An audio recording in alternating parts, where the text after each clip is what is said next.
Princess Danyang was sipping tea while seated in the main hall. Wearing lavish clothes, her flowing red dress fell to the sides of the chair.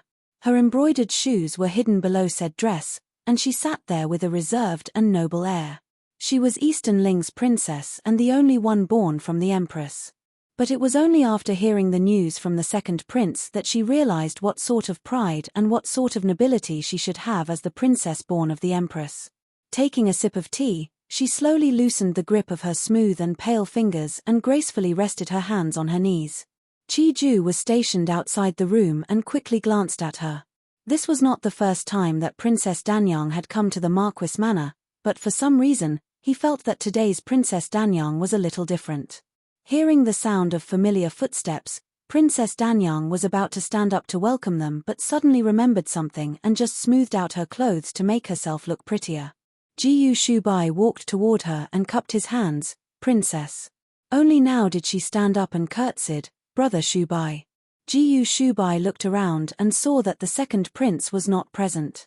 Princess Danyang would always come with the second prince or with the young misses from other noble families. Why was it that she had come on her own today? It did not look like she had come on a whim. Does Princess have something to say? Princess Danyang was thinking about what idle chat she could start with to avoid revealing what she had come to say too abruptly. Who knew that Jiyu Shubai would immediately see through her plan? She immediately became discouraged. Even if in the eyes of others, she was the noblest princess, in Jiyu Shubai's eyes, she may as well save herself the effort. In front of him, she was completely unable to hide the truth. "Brother Shubai, it's stuffy inside. The weather is quite nice outside, and I recall that the Marquis Manor has a newly constructed greenhouse. The flowers inside must already be blooming, right? This greenhouse had just been built before the end of the year." Jiyu Huijiang had heard that girls liked flowers and remembered that Marquis Gu's manor only had trees and not much in the way of flowers, thus he quickly ordered the construction of this greenhouse.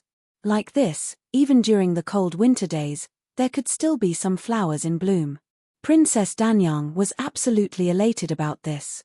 With this greenhouse, she would have one more excuse to visit Marquis Gu's manor more often in the future. Jiyu Shubai hesitated for a moment before turning sideways and giving way. "It's in the backyard." "Princess, this way." The two walked toward the backyard, with Princess Danyang walking in the front and Jiyu Shubai staying 3 steps behind her. She tried many times to slow her pace, but Jiyu Shubai would also slow his pace. It seemed that he had no intention of getting close to her. She was becoming quite disheartened, but she completely forgot all about this when she saw the greenhouse. The entire greenhouse was made of wood and was extremely large. Walking in, it was like setting foot in a sea of flowers, as there were many flowers already blooming. The warm and humid air gave it a spring-like feeling. As people walked around inside, they would feel the warmth of spring surrounding them. She could not stop herself from looking up. It turned out that this greenhouse was not just warm at ground level, as there were lamps hanging up above. Those lamps were very large. Who knew what sort of exquisite work was done such that they shone in a way that mimicked the sun? It was a sight to behold. Uncle Ji-yu is someone with a military background and has always lived a simple life with little extravagance. It's truly hard to imagine that he would devote so much manpower and money on cultivating flowers. As Princess Danyang spoke, she reached out a hand to gently touch a bunch of tender yellow peonies, a smile appearing on her face.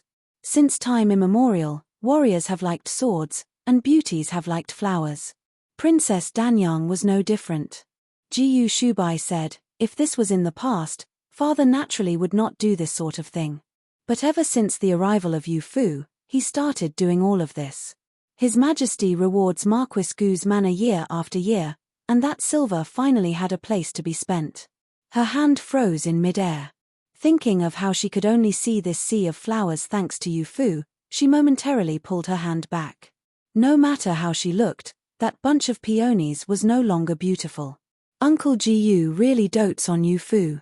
Being doted on as a young miss of Marquis Gu's manor for a lifetime, how nice is that?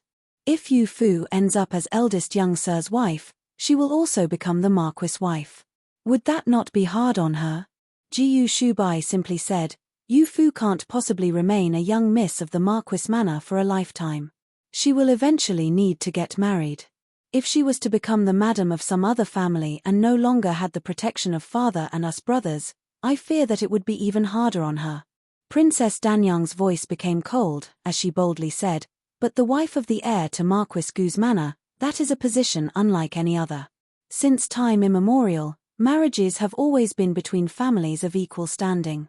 Though Yu Fu is nice, she does not have the support of her family's status. In the future, she will not be able to provide Marquis Gu's manor with any assistance. If anything were to happen to Marquis Gu's manor, she would not have any family to support her. Isn't that right? The corners of Jiyu Shubai's mouth twitched. How does Yu Fu not have any support? My Marquis Gu's manor is her support. This support, does Princess feel that it is insufficient? Princess Danyang anxiously said, Brother Shubai, you're only thinking about her. Why don't you think about yourself a little? If the madam of the heir to Marquis Gu's manor was the younger sister of the Crown Prince, that would truly provide Yu Fu with protection and peace of mind. Father Emperor has already decided to appoint second brother as the Crown Prince. Uncle Ji Yu must have already told you about it, right? Princess Danyang bit her lower lip. She had already made herself very clear. Would Jiyu Shubai still not understand? A tall shrub in the corner of the greenhouse suddenly moved, as a girl with divine beauty came out from behind the shrub. She looked at Princess Danyang and smiled brightly. If the wife of the heir to Marquis Gu's manor is the direct descendant of Immortals Valley and has the ability to control whether people live or die, that would truly provide protection and peace of mind. The person who came out from behind the shrubs was Yu Fu. Coincidentally, both she and Princess Danyang were wearing red dresses. The two stood face to face, and Princess Danyang immediately felt less confident. Her dress was both more glamorous and more extravagant than Yu Fu's, yet she still felt less confident. It was a feeling of wanting to take a step back and hide. Yu Fu's clothes had a simple style. Naturally, the fabric was of exceptional quality, but the clothes did not look very new. They looked like something that she casually wore at home. Her hair had also been tied up very casually. A few stray tufts of hair rested on her shoulder. As a whole, she looked both very relaxed and very divine. By contrast, this made Princess Danyang's careful preparation look small-minded. Her face turned red, and she used a rebuke to cover up her weakness. How can you hide and eavesdrop on other people's conversations? That's too unprincipled. Suddenly, an old servant walked out from behind the greenhouse while holding a potted dwarf pine. Young miss, I've kept you waiting. This old servant went out back for a long time, but this was the only one that looks close. How about you draw its likeness, and this old servant will send someone out tomorrow to look for it. There's no need. Yu Fu received the potted dwarf pine and said with a smile, Uncle Ding, it's clear that you've worked with plants for many decades. You have good eyes. This plant isn't exactly like I described, but it looks much better. I will take this plant instead. It turned out that she had been in the greenhouse for quite some time and was just waiting for someone to give her something. Princess Danyang's expression turned even uglier. Thinking back to the shameless things that she had just said to Jiyu Shubai and how Yu Fu had heard all of it, she hated that she could not have Yu Fu disappear immediately. Jiyu Shubai walked over with a smile and looked at the dwarf pine. What made you think of coming here to look for a bonsai? Yu Fu said, after you left, I had nothing to do and got bored. Thinking of how the head general mentioned that his room was lacking a bit of greenery, thus I thought of looking for some flowers or plants that might be fitting. After a bit of thought, I felt that a pine tree would fit head general's tastes, so I came to the greenhouse to look around. Who knew that while waiting for Uncle Ding, you two would enter while chatting? How could I possibly just jump in and speak up? These words sounded a little jealous, but listening carefully, there was nothing to truly grasp onto. Jiyu Shubai felt his heart itch and wished that he could just ask her about it. Unfortunately, there was an outsider here. Yu Fu saw his expression and knew that based on his martial ability, he already knew that she was standing nearby in the shrubs. He deliberately remained quiet. Was he wanting her to prove something to him, or was he waiting for some sort of reaction? It seemed that there was some logic to Kuan Wushong's words. Whenever he became mischievous, he could rope everyone into his plot. It was only now that Steward Ding noticed Jiyu Shubai and Princess Danyang, hastily cupping his hands in a salute. "Eldest young sir, princess, have you two also come looking for flowers?" Jiyu Shubai said, "Uncle Ding, there's nothing to worry about here. You can go. We are just looking around." "Very well, if eldest young sir has any orders, just call out. This old servant will be behind the greenhouse." Steward Ding said this and retreated, leaving the three behind. The atmosphere instantly became stuffy. Princess Danyang decided to make a bad situation worse. "Yu Fu, you know that I like brother Shubai, but since you are still young, do you know it means to really like someone? If you truly like someone, you want to do everything possible to help them out. Although Marquis Gu's manner is prominent, there are also many who are envious of it. If you really want to do something for brother Shubai's benefit, you should have him marry someone who is able to help Marquis Gu's manner."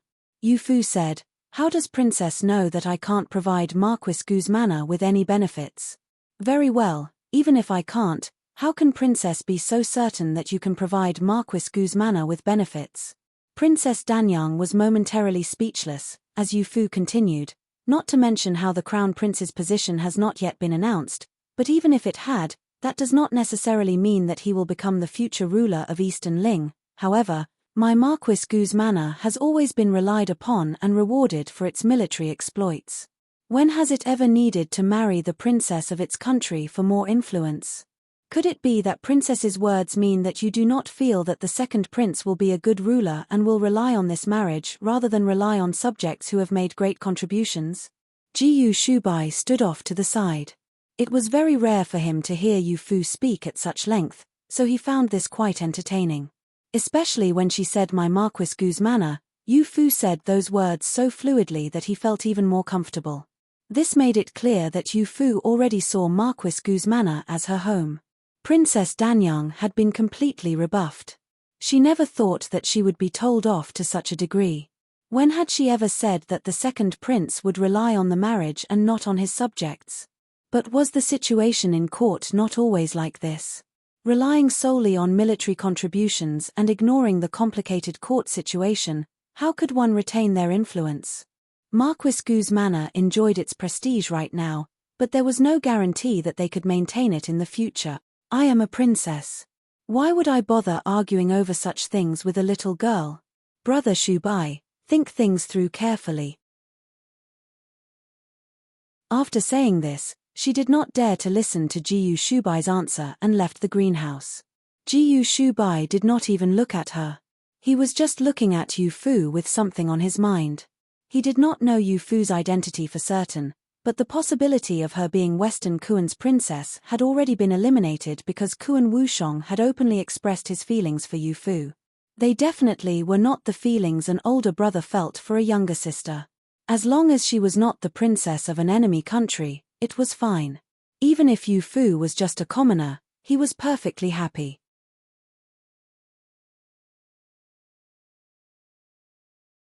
Princess Danyang had been chased off in a huff, and Yu Fu let out a long sigh. It turned out that she was just a paper tiger, only daring to bare her fangs in front of outsiders. When it was just Jiyu Shubai present, she revealed her true nature. "Eldest brother, was I really fierce just now?" Princess Danyang looked very angry. No matter what she said, Jiyu Shubai would fully support her and said, "Not at all. In fact, you were very reasonable. Appointing people through favoritism is not the way of a good ruler, and Marquis Gu's manor looks down on currying favor with the imperial family. Princess Danyang wanted to use this to try and force me to give in, but it seems that she's underestimating our Marquis Gu's manor a little too much while overestimating the second prince a little too much." Yu Fu was right. The second prince had not yet become the crown prince, and even if he was, there was no guarantee that he would become Eastern Ling's emperor. It was also no wonder that Princess Danyang was in such a rush. She was already 16 years of age. Other girls had already gotten married by this age or were at least engaged. As the princess born of the empress, she could not reach her goal but would not settle for any less, which resulted in her having delayed it until this moment. As long as she could get over this point and no longer hope that Jiyu Shubai would change his mind, she would quickly get married and start having children. Yu Fu thought back to what Princess Danyang had said. In truth, what she said was also reasonable. Marquis Gu's manor conducts itself properly, remaining loyal to the ruler and nobody else. While His Majesty and head general have a good relationship, it's inevitable that he will occasionally feel a little suspicious. In the future, regardless of which prince takes the throne, there is no guarantee that they will trust Marquis Gu's manor as much as His Majesty currently does. If there is a connection through marriage, it's natural that things would be significantly better. As she reached the end, she raised her head to look at Jiyu Shubai. Eldest brother, are you not at all moved by that? I am a little. Jiyu Shubai wanted to tease her a little, but I thought about it and feel that it would be more beneficial if the wife of the heir to Marquis Gu's manor was a direct descendant of Immortals Valley, someone who could control whether people lived or died. Yu Fu's face immediately turned red. Were those not the words that she had just used to scare off Princess Danyang? He even remembered it word for word. She simply decided to hug the dwarf pine tree and walk toward the greenhouse's exit, completely ignoring him. Jiyu Shubai took the pot that she was carrying. All right, I won't tease you anymore. Do you know why father never wanted to remarry? Of course, Yu Fu knew. It's because head general had profound feelings for his first wife. I heard many people talk about it. Jiyu Shubai nodded. Father is a loving person, and he has always taught us this. He would never rush us to get married, nor would he say that we have to marry someone from a powerful family. Instead, he said that we should find the girl that we want to spend the rest of our lives with. Jiyu Huaijiang held a high position but had no wishes or desires. This was the only thing that he held firm on. For this, he did not hesitate to refuse His Majesty's proposals. Yu Fu emotionally said, Head General naturally has the character of a head general. This character was one worthy of being imitated by those of the younger generation. Jiyu Shubai said, That's why there's no need for you to worry about these insignificant matters. Father likes you the most. In his eyes, you would be his first choice for daughter-in-law. Who would worry about that? Yu Fu's small face turned red, and she ran off to hide this. She had just wanted to ask. She really was not worried about it. Jiyu Shubai chased after her. Yu Fu, slow down a little and wait for me. Yu Fu turned her head. The potted plant that Jiyu Shubai was holding was unsteady, and he fell to the ground to protect it. Eldest brother, are you hurt anywhere? She hastily ran over to help him up, and the corners of Jiyu Shubai's lips curled up to reveal a smile. I'm fine. I just wanted to hold my hand. He grabbed Yu Fu's hand and stood up at the same time. Ignoring any protests, he held her hand and walked toward the main hall. Yu Fu tried to get free a couple of times but could not get away, so she just allowed her hand to be held. Either way, everyone in the manor knew that Jiyu Huaijiang wanted them to get married. Yang Zheng and the other military officers were even more direct, calling Yu Fu young madam whenever they saw her. Of course, they did not dare say it in front of Jiyu Shubai. He was still very protective of Yu Fu's reputation.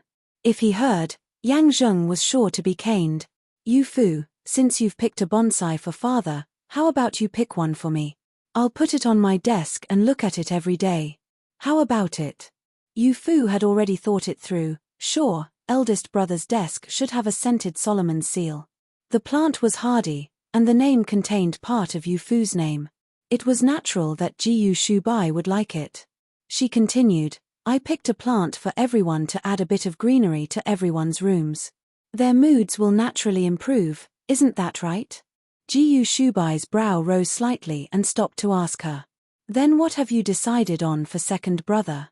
Second brother's room should have cherry blossoms.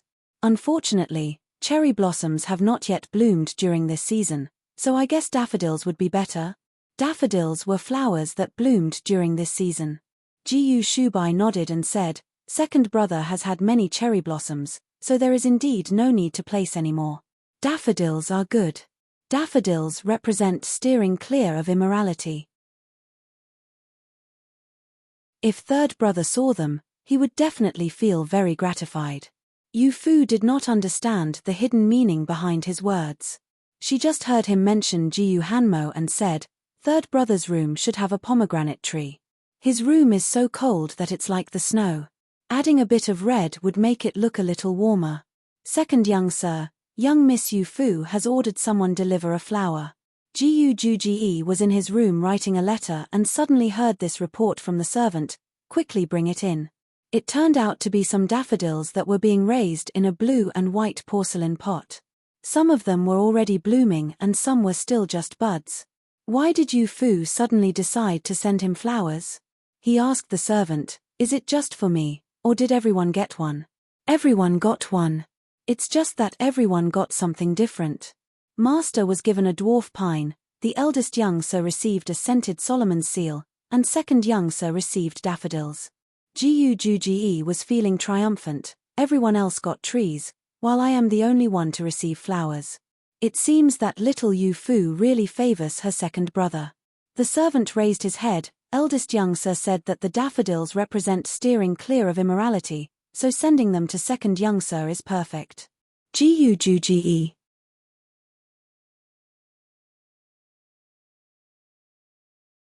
Jiyu Juji placed the potted daffodils on his desk, liking them no matter how he looked at them. These flowers sure are white. I recall daffodils having another name. They're called fairy over ripples, right? These flowers sure are fragrant. The room has been filled with their fragrance after such a short span of time. These flowers sure are pretty. Standing to the side, the servant Zhong Xia was no longer able to endure. "Second young sir, this isn't the first time that you've seen daffodils. Is there a need for this?" Jiyu Juji rolled his eyes at him. "What do you know? These are daffodils that Yu Fu sent." Zhong Xia lowered his head and muttered, "They were clearly raised in the greenhouse. What are you muttering?" It's nothing." Jiyu Juji stood up. "I will be going out. Take good care of it. You absolutely must not let them die." "Huh? I'm taking care of them." Zhong Xia had a clueless expression. "Second young sir, I don't know how to take care of flowers. It would be one thing if they were planted in dirt, but I am even more clueless when they're planted in water." Jiyu Juji was almost at the door before turning back. "If you don't know how, just go to the greenhouse and ask Steward Ding. Could it be that you want me to teach you?" After saying this, he tapped his folding fan on his hand and left the room. Zhong Xia suddenly remembered something and rushed out to shout, "Second young sir, where are you going?" "The city's outskirts. I will definitely be back before dark." He replied without turning back and just waved to Zhong Xia with his folding fan. Zhong Xia began muttering once more, "It's such a cold day," yet he still went out with a folding fan. The second young sir really is becoming showier and showier. Jiyu Juji left the city on horseback on his own just outside of Linen. There was a barren mountain. It was tall, and the beautiful snow that fell there would not begin melting until all of the snow in the city had melted. He remembered that there was no snow piled up in Linen City during the Lantern Festival, thus Yin Jiao's mother's grave that had been buried under the snow could only be in such a place. He rode his horse around the mountain and began searching. In recent days, the days had started getting warmer. Ice and snow were starting to melt, and the scenery of the mountain was fully visible. He rode his horse past a great number of graves, and he carefully avoided the shorter graves, fearing that treading on the graves would be disrespectful to the dead.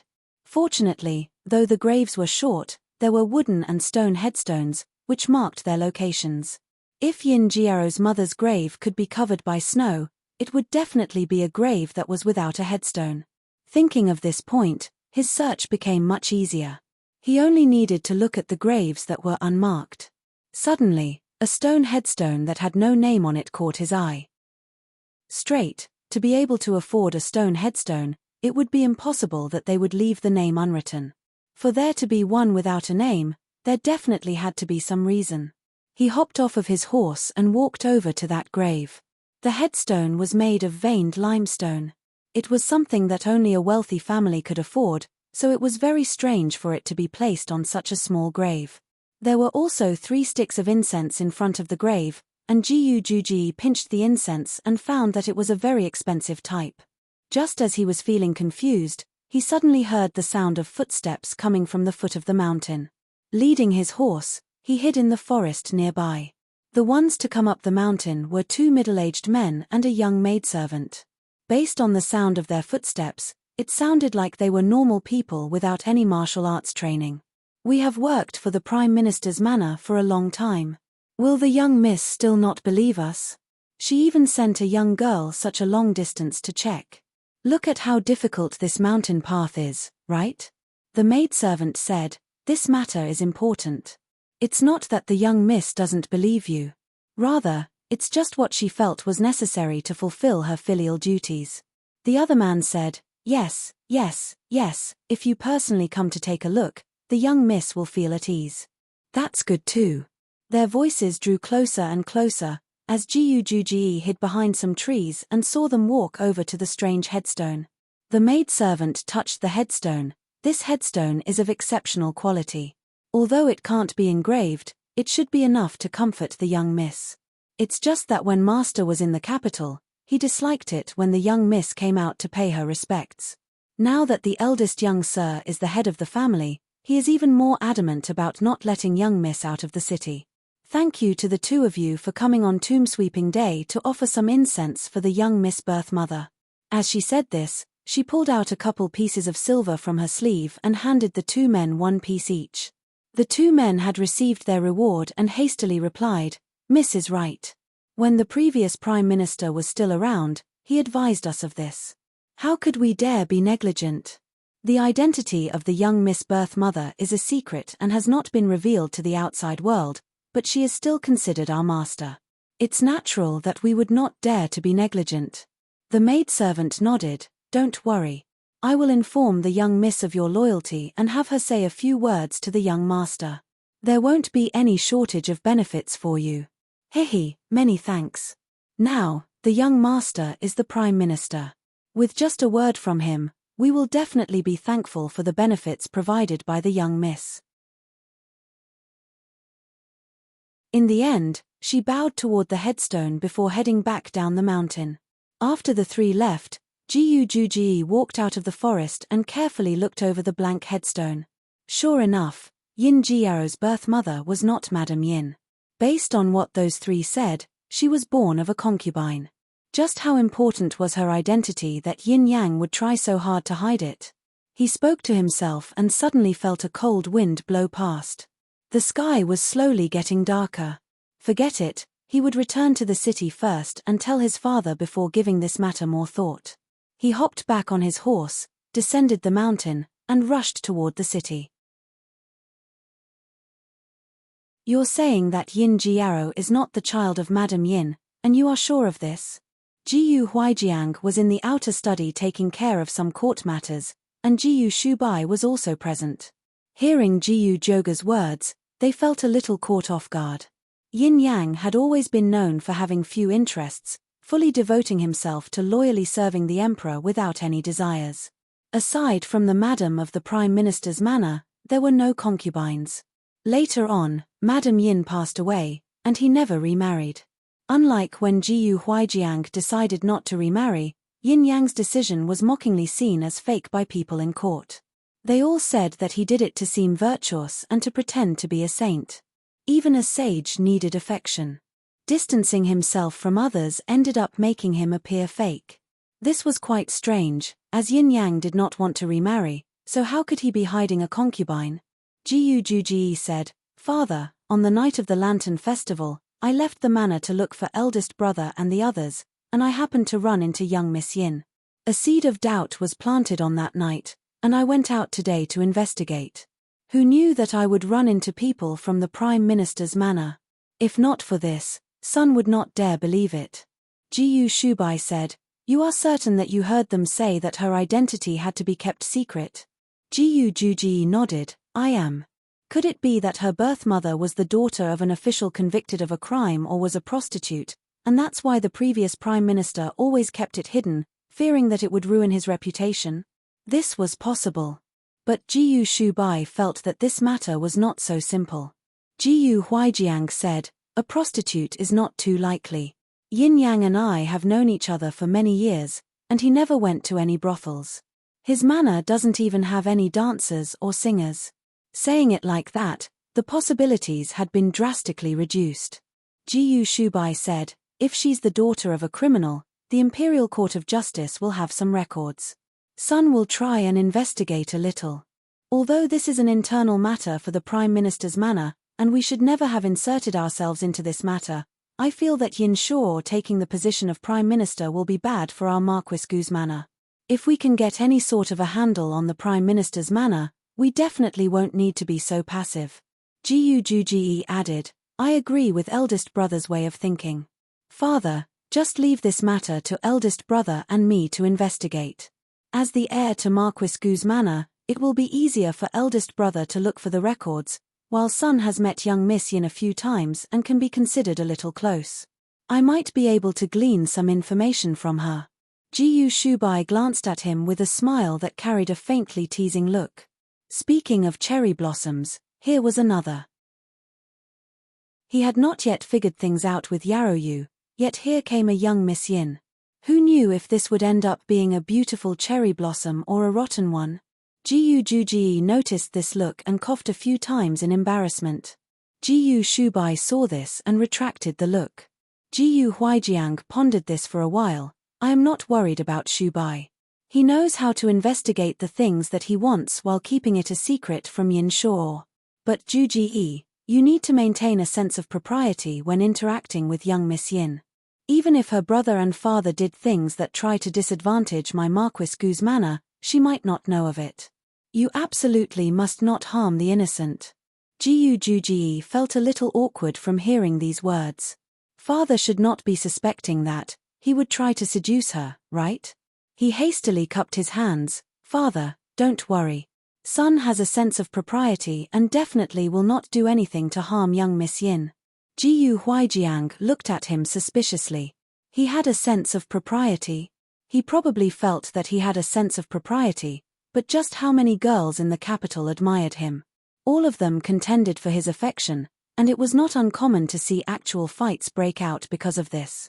If Yin Jiaro also became like this, it would become even more problematic. In the end, he, Jiyu Huijiang, had a reputation for being upright and proper. How could he have such an eye-catching son? It was truly strange. Fmich. This time, it was Jiyu Huijiang who coughed. Jiyu Shubai slightly furrowed his brow. Has father's cough still not gotten better? Imperial physician's son said that it's just a cold, and it should get better with a bit of medicine. Just how long has it been? Yet it seems the cough is getting worse. Jiyu Huijiang waved his hand. It can't be helped. When people get old, it's inevitable that they will be slower to recover from illness. I am doing quite well. His Majesty caught a cold this winter and still has not fully recovered. It's probably the case that I caught it from my many visits to the palace. Jiyu Juji did not notice it before, but now that Jiyu Shubai mentioned it, he noticed that Jiyu Huijiang had been sick for a little too long. He said, Father, you are also not doing well, so how about you stay home for the next few days? Just say that you are worried about making His Majesty sick. His Majesty will definitely understand. Jiyu Shubai said, Father should just stay home and rest. Tomorrow, I will invite Imperial Physician's son to come and take a look. Leave the matters in court and at home to son and second brother. Father, there's no need to worry. Jiyu Huijiang looked at his sons. They had already grown up and were able to help shoulder his burdens. Naturally, there was nothing for him to worry about. All right, I will leave it to the two of you. Father will just start thinking about retiring early. Previously, Yu Fu said that she had seen great results in her training with her flying needles, being able to throw 8 needles at once. Since there's no need for me to go into court tomorrow, I will go and keep her company while she trains. Jiyu Huijiang rarely had any time to spare. Now that he had some time, he immediately thought of Yu Fu. It was fortunate that he did not have an actual daughter. Who knows just how jealous he might end up becoming. Jiyu Shubai and his brother bid farewell and left the study. The sky was dark, and the wind blew through the trees. Jiyu Juji furrowed his brow and looked up at the sky. It's already spring, yet the wind is getting cold. Jiyu Shubai followed his gaze and looked over. The treetops were swaying with the wind. In the darkness of night, they swayed like ghosts or spirits. He suddenly had a bad premonition. Want it or not, the world changes, and I can't shake this feeling that a large storm is headed straight for Marquis Gu's manor. In Qinghua Palace, the gates were tightly shut. The eunuch who had come to deliver something from the imperial household department was too scared to make a sound upon seeing that all of the palace maids were waiting outside the hall. The chief palace maid, Mu Jin, walked over from the middle of the hall and gave him a look. The two then backed up a distance to speak. The eldest prince came, so I fear that Her Highness will not have a chance to meet with you. Eunuch, you should go back for now. The eunuch who came for the delivery was Eunuch Huang, the head of the imperial household department. In response, he said, "We only came today to deliver the monthly allowance. This is the silver that Qinghua Palace will receive for the month. Miss Mu Jin, please take a look, and we will be on our way." Mu Jin received the bundle of silver and bowed to him. Eunuch Huang then left Qinghua Palace on his own. After he left, Mu Jin felt the weight of the bundle and suddenly noticed that something seemed off. This time, it's not just His Majesty getting suddenly excited. This one's informant from the Western Palace came and reported that the second prince was happily telling Princess Danyang about it. I fear that the imperial decree ordering preparations for the Eastern Palace will come. Dressed in plain but elegant clothes, Imperial Consort Xian leaned sideways on her sofa and put her forehead in her hands. She looked extremely tired. Recently, Emperor Ning's illness has continued to linger, and she had remained at his side to take care of him. She no longer had the energy that the younger concubines did, but for the sake of preventing anyone from taking away his favor, she continued to take care of everything on her own. It was fortunate that she was the one managing the inner palace, so there were no concubines who would dare to try and compete with her. She took care of Emperor Ning on her own and only now found some time to come back and see the eldest prince. The eldest prince said, "Imperial Consort Mother, you're still worried about taking care of Father Emperor? Are you not at all worried?" During the past few days, he had been trying to discuss this matter with Imperial Consort Xian, yet Imperial Consort Xian had gone to take care of Emperor Ning, which left him waiting for a number of days. Imperial Consort Xian lifted her head. Naturally, this one was worried, but what good does that do? After all of these years, this one has worked hard in managing the inner palace and taking care of His Majesty. However, His Majesty never thought about it. Since this is the case, would I not need to work even harder in taking care of him in hopes of finally being able to make him feel something and show some concern for the two of us? The eldest prince looked at Imperial Consort Xian with a frown. She had grown accustomed to the virtuous act that she had been putting on after all of these years, and she continued with it even after a critical moment like this. "Imperial Consort Mother, have you never considered that if Father Emperor never recovers from this illness, he won't be able to appoint Ning Chengji as the crown prince? You are currently working tirelessly to take care of Father Emperor, and that is only helping them." Imperial Consort Xian shuddered and looked at the eldest prince in a daze. But His Majesty's illness is just a cold. Sooner or later, it will get better. When he does get better, he will appoint whomever he was planning to appoint. Even if I didn't take care of him, what good would that do? The eldest prince looked at her profoundly. The understanding between mother and son eventually allowed Imperial Consort Xian to understand what he was thinking. Her hand trembled, as she nearly knocked over a cup of tea on the table. Imperial Consort Xian pointed at him. "Imperial son, what do you mean by this?" She clearly understood what the eldest prince meant, but the idea was too horrific. She had to hear it directly from the eldest prince to confirm her suspicions. The eldest prince moved closer and lowered his voice. "If Father Emperor appoints a crown prince while he is alive, the position of emperor will definitely go to the crown prince after he passes away. If son wishes to contend for the throne, it would be by stealing it. But if Father Emperor never recovers from his illness, the court would not have a crown prince, while Ning Chengji and I both have half of the court's approval, which gives me some room to contend." You really intend to act against your Father Emperor?"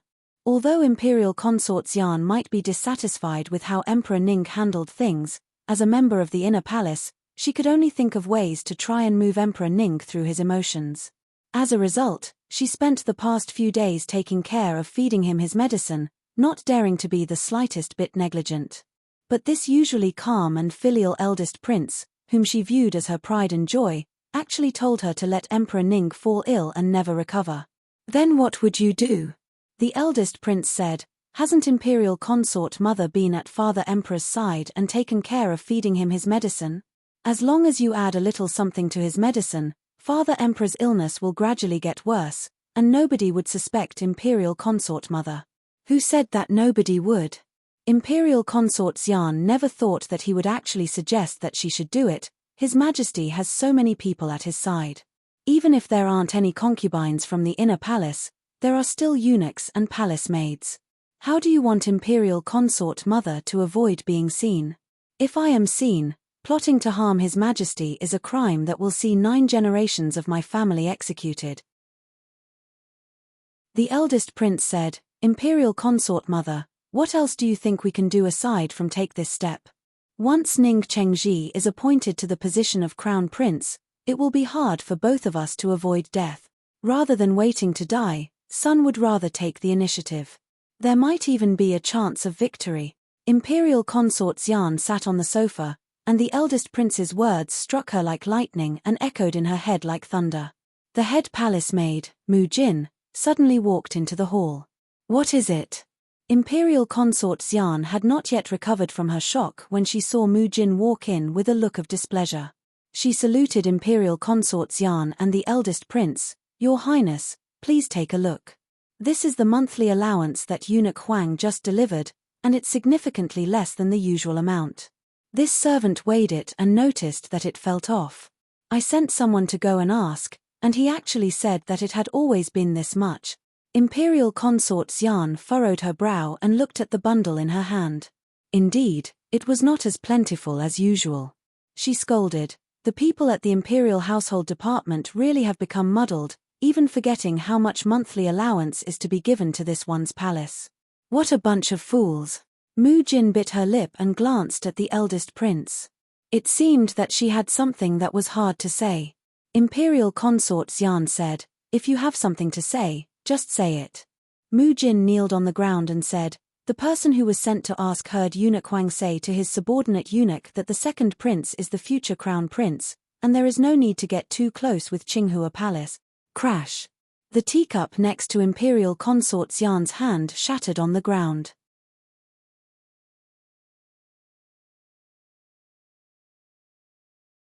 Imperial physician's son, please come in.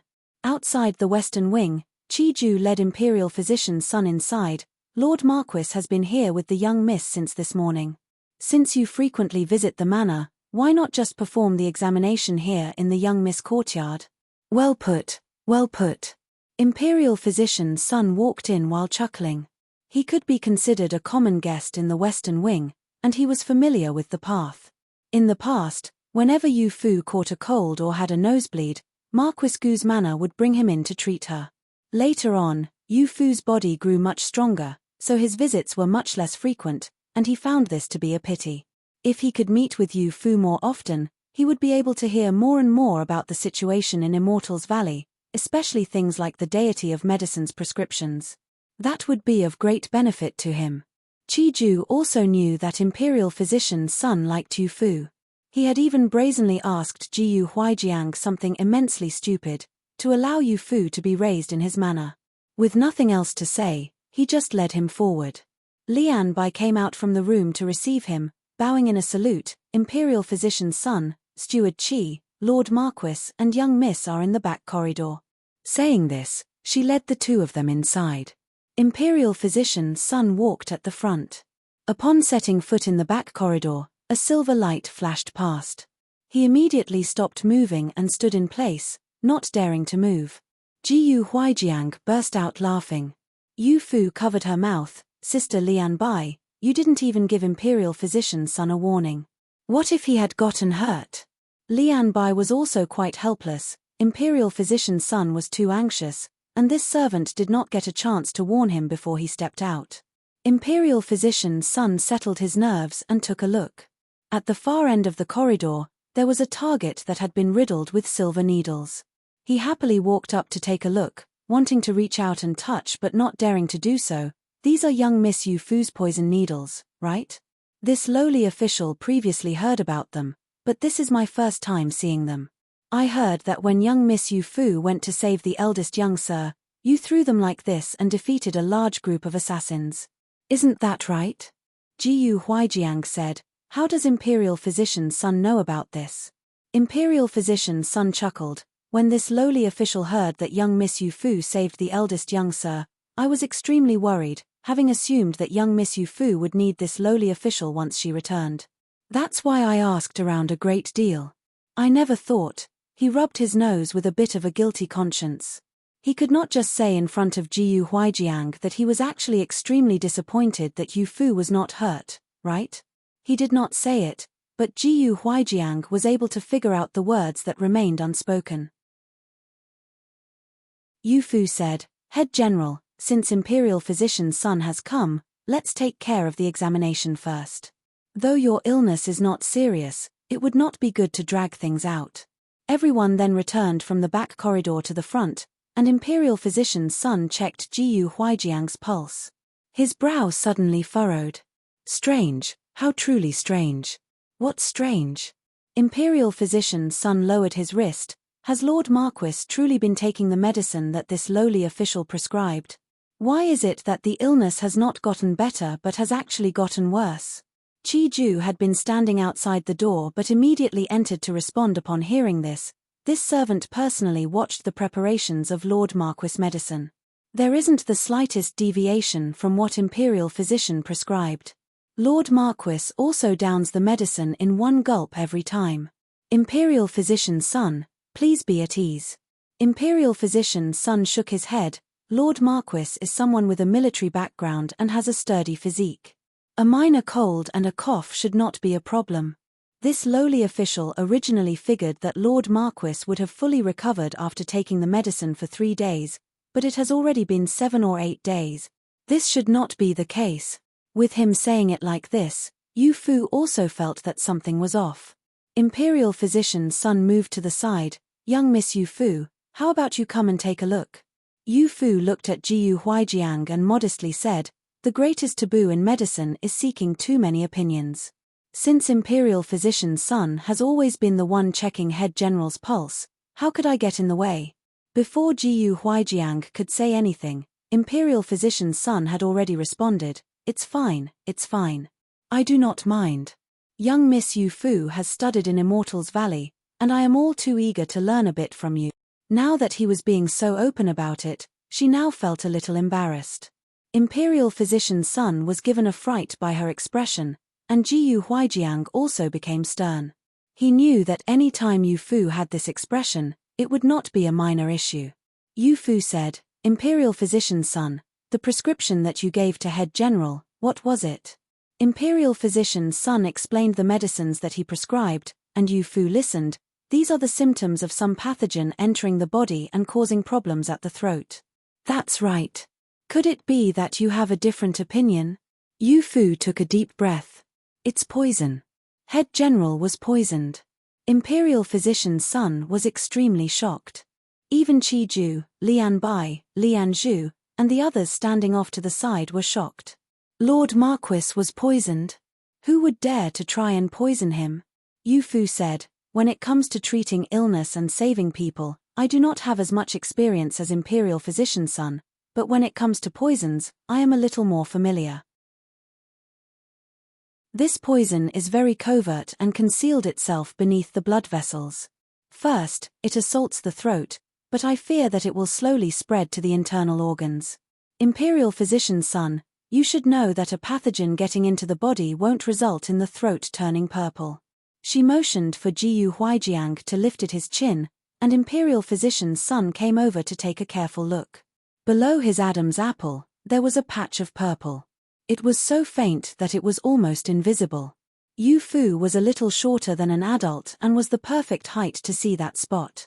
Imperial Physician Sun seemed to come to a sudden realization, and a cold sweat soaked his brow. It's fortunate that it was discovered by young Miss Yu Fu.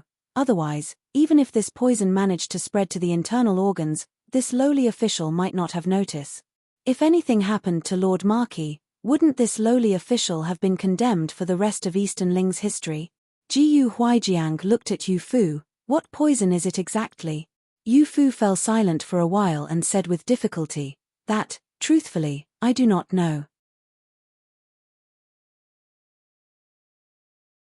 Your Majesty, Marquis Gu's manor sent someone to deliver some news. Lord Marquis fell ill and will be staying home to recover and is requesting a day off from Your Majesty. Emperor Ning was partially laying on the bed. The bright yellow canopy of his bed hung to the side and contrasted with his pale white face. Imperial consort Xian sat next to the bed and held a small white bowl in her hands. She was feeding Emperor Ning his medicine. Hearing eunuch Gao report this, her hand stopped moving. Emperor Ning sat up straight. What illness is it? Is it serious? Eunuch Gao said, Imperial physician's son said that some pathogen entered his body, which caused a cough. It isn't anything serious. It's just that Lord Marquis is no longer young and needs to stay home to recover. Emperor Ning let out a sigh. It really is a coincidence for the two of us. Even getting sick, we get sick at the same time. A few days ago, Huaijiang came into the palace to see how we were doing, and he even advised us to go out and get some exercise when we have spare time. He usually spends a good amount of time each day training, yet hasn't he also fallen ill? After saying this, he gave eunuch Gao an order, go and have some of the 1,000-year ginseng that just arrived at the palace delivered to Marquis Gu's manor. Advise Marquis Gu on our behalf to recover fully before returning to court. There's no need to rush. Recently, Shu Bai has been able to take responsibility for some tasks and will not be negligent. Yes. Eunuch Gao complied and slowly retreated from the bedchamber. Imperial consort Xian used the small spoon to ladle some medicine from the bowl. Your Majesty, take your medicine first. The efficacy will be reduced if it gets cold. Emperor Ning suddenly remembered something and simply took the bowl and downed it in one gulp. Putting down the bowl, he had a bitter expression, and Imperial consort Xian hastily brought him a piece of preserved fruit. Emperor Ning placed it in his mouth and felt a little better. We heard people say that medicine isn't as bitter if it's downed in one gulp, but why is it that we still find it extremely bitter? He lazily shifted his posture and crossed his arms in front of his chest. Beloved consort, say, aren't we getting old? Imperial consort Xian smiled and said, Your Majesty isn't getting old. Rather, Your Majesty is getting younger and younger, even finding the medicine bitter like a little kid. It was clear that Emperor Ning had not been comforted by these words. We are old. Even Huaijiang is getting old. If it's not him getting old, when had he ever requested a day off because of a minor cold? As people get old, even the smallest problems can have major effects. Just like this time with us, never recovering from this minor cold, Imperial consort Xian subconsciously averted her gaze, then placed the bowl of medicine that he had just drank on a platter that Mu Jin was holding. Mu Jin glanced at Imperial consort Xian, then bowed and retreated from the bedchamber. The matter of Jiyu Huaijiang being poisoned was not made public, and Imperial physician's son just acted as if things were as he originally believed. In secret, this matter was handed to Yu Fu to handle. Yu Fu, can you treat this poison? Jiyu Shubai and Jiyu Juji were supposed to be investigating the truth behind Yin Jiao's birth mother, but who knew that Jiyu Huaijiang would suddenly be poisoned? How could they still have the mind to investigate? Jiyu Huaijiang lay face down in bed with his top off. A number of silver needles were stuck in his back. Yu Fu shook her head. All I can do is hold it off for now. I will only be able to begin planning once I have figured out what poison this is. In this world, there are so exceedingly few poisons that I do not know. This was most likely the work of Kuan Wushong. Kuan Wushong? Jiyu Juji said, these past few days, I have had Steward Qi investigate all of the servants working in the manor, especially those working in the kitchen. All of the food that father has consumed has been investigated, but the source of the poison has not been found. Kuan Wushong left Eastern Ling a long time ago. How could he possibly manage to do this? Yu Fu looked at Jiyu Shubai, eldest brother. Do you remember the last words that he said in his letter? I think that the thing that he mentioned was poisoning the head general. Jiyu Shubai said, based on poison, there's likely nobody in Eastern Ling who could compare with you. There would only be Kuan Wushong and the other disciples from Immortals Valley who would be familiar with your circumstances and which poisons you don't know about. For example, the poison that had been provided to Yin Shuo. Although Yu Fu did not know it, she was able to treat it. But the poison used this time.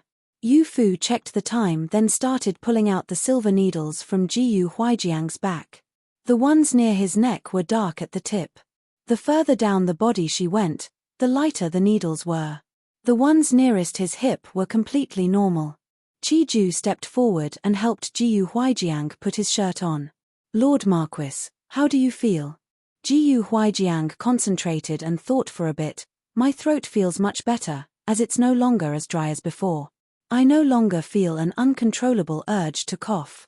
The acupuncture that Yu Fu has performed for me these past few days seems to have been effective. Yu Fu said, Head General, lift your head. Jiyu Huijiang lifted his head, and everyone looked at his throat. The patch of light purple was still there. Yu Fu had a grave expression. It's just treating the symptoms, not the source cause. If the medicine to treat the poison is not found, the poison will slowly spread and will eventually reach a point where it can no longer be controlled. Second brother, you must think of a way to find the source of the poison. It's not just limited to the food that Head General eats. It could also be something that he touched or smelled. Qi Ju heard this and hastily said, The servants working in the manor have all been working here for a long time. The younger servants are also the children of the older servants, so there shouldn't be any problems with them. Jiyu Shubai said, Steward Qi, Yu Fu isn't suspecting the manor's servants. It's just that something as serious as father being poisoned is something that must be investigated carefully. This is especially true of those nearest to father, as they have the most opportunities to poison father. I ask Steward Qi to investigate carefully. Qi Ju obediently complied, but Yu Fu suddenly looked at him. She suddenly remembered someone.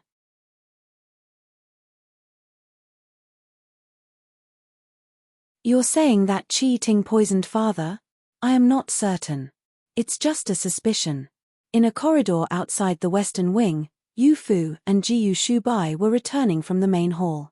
While walking, they discussed Jiyu Huijiang's poisoning. Jiyu Juji was responsible for questioning the manor's servants and investigating the things that Jiyu Huijiang used in his daily life, but he never found anything. This left everyone feeling very dispirited. Yu Fu said, If we can't find the slightest bit of evidence, I don't want to suspect anyone lightly. Eldest brother, do you remember when Qi Ting returned after the new year? Even though she had spent over half a year in the countryside, her clothes had completely changed. Jiyu Shubai said, What was different? She thought back to Qi Ting's situation on that day. She wore normal cloth clothes that a countryside girl would wear and wore a simple hairpin. She was also wearing a pair of very small silver earrings. There did not seem to be anything improper, but that pair of earrings was not made by a normal shop. It was a style made by the best jewelry shop in the capital. Jiyu Shubai carefully thought back. You mean to say that she deliberately deceiving others to try and have people believe that she has been earnestly spending her days in the countryside on her own? But a maidservant who has been sent to the countryside, when would she have the chance to buy trendy accessories in the capital? Naturally, the granny responsible for her in the countryside would not allow her to go. Although Qian and Qi Ju were her relatives, they would not buy her any accessories. The only possibility was that Qi Ting had returned to the capital before she had been brought back to the manor. She definitely had some sort of secret.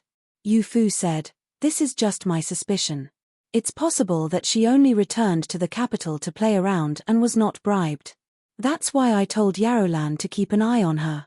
I will let you guys know once I know anything definitive. Right now, Head General's poison cannot be treated, nor can we find any clues. The only one I can suspect now is her. Jiyu Shubai patted her head and consoled her. I know that you don't want to falsely accuse anyone. It's exactly as Steward Qi said. All of the servants in the manor have served here for many years, and they have no reason to harm father. Only Qi Ting has been away from the manor for an extended period of time. She is most likely to have done it. Yu Fu said with dismay, I have asked Yarolan, and they all said that Qi Ting has not done anything strange in the past few days. At most, She would curse me out behind my back. Eldest brother, do you think that she's really the one who did it? You suspect Kuan Wushong and you suspect Qi Ting. There's only one possibility, and that's that she has been bribed by Kuan Wushong. This is easy to handle. Leave this to me. You just need to think of how to treat father. Yu Fu vigorously nodded her head. I have spent all day looking through the medical books that master gave me in hopes of finding something. If all else fails, we will have to invite him to personally come and visit. Jiyu Shubai understood that if even Yu Fu could not treat it, it definitely was not ordinary. He could not delay in the slightest. At night, the candle in the Western Wing's main room was still lit. Yu Fu sat under the candlelight. Her expression had never been so solemn before. Auntie Li had sent all of the maidservants out, leaving only Yarolan at her side. Even if Lian Zhu and the others were worried, it was pointless. All they could do was go to sleep. The Western Wing was tranquil. In the backyard, Qi Ting carried a bucket of water from the footbath outside and poured it out. Suddenly, she pulled her neck in. The Western Wing was too quiet tonight, which made her actions seem too loud. It was fortunate that Granny Liu did not come out to scold her. She tiptoed and planned to return to her room when she suddenly heard a roof tile move. Following this, a dark figure swung down, startling her and making her want to scream. Don't scream. It was Master who told me to come and ask you how are things progressing. The person in black covered her mouth and looked over at the bamboo forest near the Western Wing. It's inconvenient to speak here. I will wait for you in the bamboo forest. After saying this, the figure in black disappeared from the top of the roof. Qi Ting was quite badly shaken. Thinking of how he had mentioned his master, could it be that he had been sent by Yin Shuo? When he had told her to return to Marquis Gu's manor, he only told her that he would find a chance to send someone to communicate with her. He told her to first gain the trust of everyone in Marquis Gu's manor. Yes, it had to be someone sent by Yin Shuo. Qi Ting rejoiced. Taking the chance when nobody was around, she quietly walked out of the Western Wing's rear entrance. Not far in the distance, a candle burned bright, as Yu Fu saw everything through a partially opened window. Sure enough, there was a problem with her. Qi Ting walked into the bamboo forest. It was dark all around, and she was a little bit frightened. After taking a few steps further, she still could not find the person in black and could only begin looking around. Suddenly, she heard some movement from above. Frightened, she let out a soft cry and fell to the ground. It was only then that she realized that the person in black and descended from above. Qi Ting patted her chest. Was it eldest young sir who sent you? The person in black furrowed his brow. Fortunately, his face was obscured by cloth, and Qi Ting could not see his facial features. She continued on her own. Things have not been progressing smoothly. That girl, Yu Fu, actually demoted me to handle physical labor, so I spend my days doing dirty and tiring work. I can't even leave the Western Wing, so how could I possibly keep an eye on Lord Marquis and the heir? I think that she is suspicious of me, so it's pointless for me to stay in Marquis Gu's manor. Quickly have the eldest young sir take me away. The person in black looked at her strangely. What eldest young sir? Keep an eye on what? Could it be that she had not been sent by Kuan Wushong to poison Jiyu Huaijiang?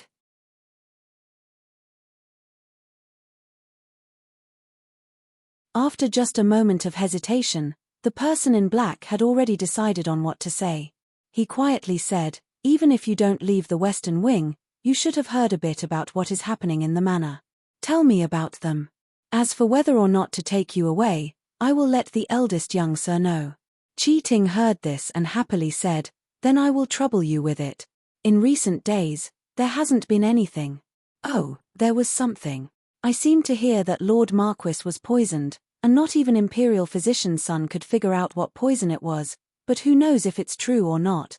Jiyu Huaijiang was poisoned? Do you know anything about it? I have been handling manual labor in the Western Wing. When would I get a chance to find anything out? I can't even get close to Yu Fu. Speaking about it like this, she was not the one who poisoned Jiyu Huaijiang. The eldest young sir that she mentioned also could not be Kuan Wushong. Yu Fu was right to suspect her. She was indeed hiding something, but it was completely unrelated to Jiyu Huijiang's poisoning. He had gone searching for spices and found gold instead. He had ended up finding an agent that someone else had planted in Marquis Gu's manor. The person in black sneered and pressed his sword against Qi Ting's neck. "Tell me, who is this eldest young sir you spoke of?" Suddenly, torches illuminated the bamboo forest, and the situation changed. Qi Ting's eyes grew large with fear. You weren't sent by the eldest young sir?" The person in black removed his mask and revealed an expressionless face. It was as if it had been covered in a layer of frost. It was none other than Jiyu Hanmo. The people carrying torches approached from all sides, and Jiyu Shubai patted Jiyu Hanmo's shoulder. "I've troubled you with this, third brother. You rarely come to the Western Wing, so Qi Ting recognizes you the least. I could only have you come and play this role." Qi Ting watched all of this play out before her. She had been caught, and this was Jiyu Shubai's trap. Jiyu Hanmo coldly put his sword away. "This sort of disloyal servant, eldest brother, you must not let her off lightly. Even if she did not poison father, she is definitely working for one of Marquis Gu's manor's enemies." Qi Ting's legs became weak as she grabbed Jiyu Shubai's arm. "Eldest young sir, I haven't. How could I dare to poison Lord Marquis? I also haven't done anything that would be detrimental to Marquis Gu's manor. I haven't had a chance to." Smack dash Qi and put all of his strength into a slap, delivering a strike straight to Qi Ting's face. She was caught off guard and was knocked to the ground. Qi Ju grabbed Qi En. The latter was already getting old and was gasping for air. "You scoundrel. Why haven't you confessed yet? Who told you to poison Lord Marquis?" "Grandfather, I really didn't poison Lord Marquis. Eldest young Sir Yin only told me to return to the manor and to think of a way to keep an eye on Lord Marquis and the eldest young Sir, but I really could not." "Eldest young Sir Yin." Jiyu Shubai and Jiyu Hanmo exchanged a look. Both of them reached an understanding. Qi Ting was an agent inserted into Marquis Gu's manor by Yin Shuo, but she had no knowledge of the poison. It seemed that Yu Fu's speculation was correct. The most likely person that remained was Kuan Wushong. "The poison is getting worse." In the main hall, Yu Fu pulled her silver needles out of Jiyu Huijiang's neck. The area that produced black needles had spread a great deal. She would perform acupuncture for him every day.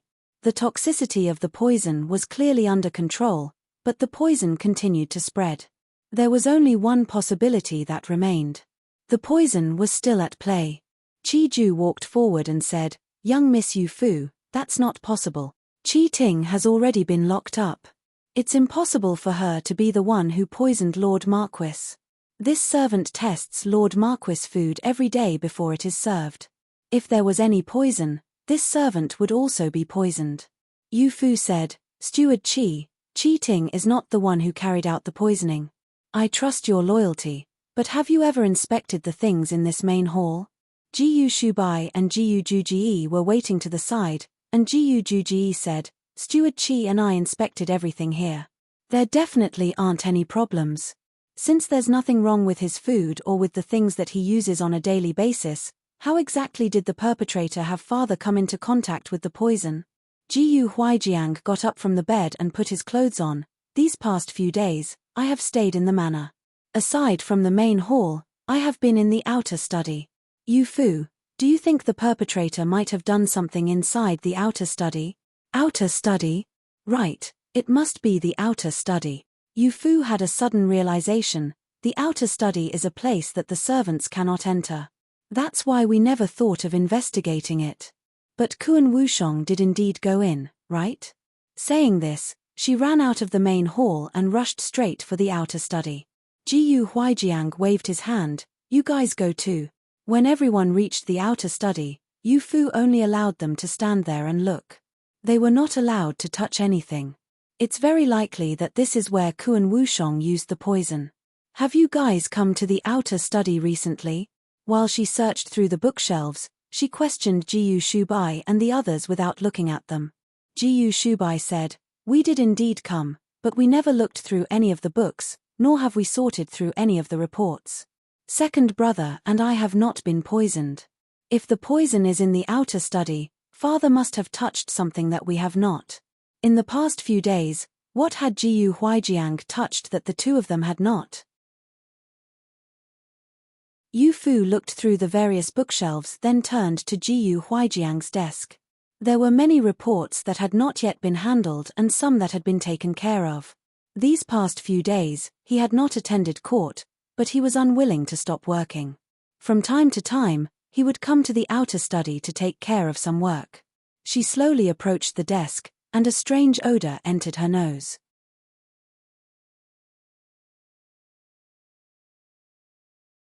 Come and have a smell. What is this smell? Everyone went over, and Chiju copied Yu Fu, leaning over the desk and carefully sniffing. He tightly furrowed his brow. It smells a little like wood shavings. The desk in Lord Marquis' outer study is made of rosewood. It should not crack or be damaged by bugs. Where is this smell coming from? Jiyu Shubai and the others also went to smell it. They were only able to smell something was off after this reminder from Chiju. It seems to be the smell of wood shavings, but I can't be certain. If not for your reminder, I fear that Father and I would not have noticed anything off. Yu Fu looked at Jiyu Shubai. Steward Qi has always taken great care in taking care of the manor. It's natural that he would be a little more familiar with the smells than you guys. If I had not studied poisons from a young age, I fear that I would not have noticed it either. This isn't the smell of wood shavings at all. Instead, it's the smell of a crushed poisonous bug that eats wood. Its name is tree crawler. Jiyu Juji said, poisonous bug. Saying it like that, Father was poisoned by a big. Yu Fu used a handkerchief to wipe the top of the desk, then extended her hand and blocked everyone off. Let's go out first to speak. Don't send the official work to the outer study during the coming days. If any important matters come in, send them straight to the main hall. Steward Qi, have the outer study put under observation. Don't let anyone accidentally go in and get poisoned. Chiju hastily complied, yes, young miss. Everyone exited the outer study before Yu Fu said, Head General was not poisoned by a bug. The tree crawler is a type of poisonous bug that eats wood and has a gentle disposition. Like the poisonous butterfly, it's usually used to find poison. If it was used as a poison, and Head General was poisoned by that, there's nothing to worry about. What is worrying is if it's crushed then spread on a desk. A gentle bug naturally has a way of protecting itself. The tree crawler's preservation technique is to release a slow-acting and toxic poison upon being crushed. Jiyu Shubai said, regardless, at the very least, we know what poison is afflicting Father. Yu Fu, do you have a way of treating the tree crawler's poison? Yu Fu let out a long sigh, as her entire face bunched up from a frown. I can treat the tree crawler's poison, but the desk didn't just have the tree crawler's poison, there were also other poisons. I need to take this back and carefully research them for a few days to figure out what medicines are needed to treat Head General. As she said this, she pulled out the handkerchief that had been balled up. Unfortunately, not much of the poison can be found after the desk had been wiped down every day. I can only try and differentiate it based on the smell. Unfortunately, the smell of the tree crawler poison is too strong, basically masking the smell of the other poisons. Even if she was an immortal practitioner of poison, doing something like this was quite difficult. They all felt uneasy, but they had to keep up their smiles in front of Yu Fu to comfort her and let her know that there was no need to worry. Whether or not Jiyu Huijiang could be treated rested with Yu Fu. At the moment, they could not allow her to get flustered. After watching her leave, Jiyu Shubai and Jiyu Juji exchanged a look. Their forced smiles slowly disappeared. Eldest brother, that night, you said that a storm was on the horizon. Who knew that it really came true? On the night of the birthday banquet, Kuan Wushong was drawn to the outer study, but who knew that he would actually leave something like this behind? We underestimated him too greatly. Jiyu Shubai said, he is a prince of Western Kuan. Western Kuan dreads the Jiyu family's army the most. Once his poisoning was successful, he would be someone who made great contributions to Western Kuan. Even if it's not enough to claim the position of Crown Prince, it should provide him with the ability to compete for more power. Jiyu Juji sneered, the people of Western Kuan have always been ambitious. I fear that news of father's poisoning has already spread, leading to a large battle breaking out on the border. At that time, who would Eastern Ling dispatch to fight that battle? Yin Shuo's assassination attempt failed, and he actually bribed Qi Ting to keep an eye on the manor. Eldest brother, look at how father wholeheartedly served the country, yet the court repay him like this. Sha. Jiyu Shubai said, Yin Shuo is Yin Shuo, and the court is the court. He has a personal grudge against Marquis Gu's manor, while His Majesty and the members of court will understand Marquis Gu's manor's loyalty. Right now, treating father is what's most important. I hope that Yu Fu can quickly figure out what medicine is needed to treat him. Jiyu Joga's expression remained dejected. I fear that it will be difficult. Eldest brother, did you notice Yu Fu's expression earlier? Has she ever not been full of confidence when treating a poison, having everything under her control? This time, she had her brow tightly furrowed and looked as worried as we are. Jiyu Shubai thought back to his time in the cave in Changju. At that time, Yu Fu was full of confidence and almost braggingly said, to poison the people at my side, I will have them see who is more poisonous. That was how Yu Fu treated these sorts of problems. This time, her attitude was indeed filled with uncertainty. Jiyu Shubai let out a sigh and calmed himself. Jiyu Huijiang had been poisoned, and the people of Marquis Gu's manor were feeling uneasy. His siblings and the servants of the manor were looking to him, the eldest son. He absolutely must not panic. He patted Jiyu Joga's shoulder. Yu Fu is right. If she can't treat father's poison, she will invite the deity of medicine to personally come and treat him. Father will definitely be fine. Don't worry. Jiyu Juji, however, said, I know that Yu Fu is the deity of medicine's beloved disciple, but would she really be able to convince the deity of medicine to come? I have heard that the deity of medicine almost never leaves Immortals Valley. Before the late Empress died of illness, His Majesty sent someone to Immortals Valley to bring him over, but he never came. It was only the previous Empress Dowager who received treatment from the deity of medicine, and she lived until she was 80 before passing away. Since that time, has eldest brother heard any word of the deity of medicine leaving the valley? Jiyu Shubai nodded with a smile. Indeed, I have not. But if Yu Fu said it, she can definitely do it.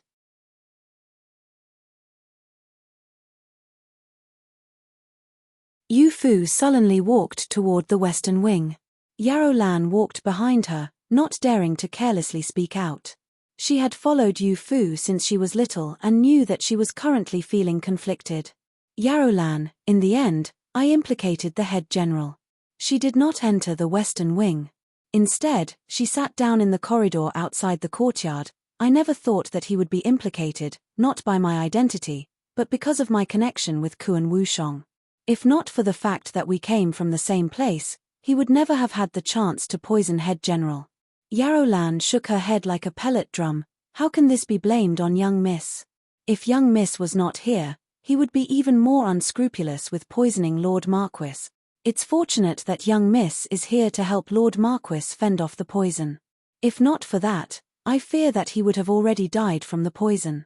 Yu Fu rested her chin in her hands and planted her arm on the bench's armrest.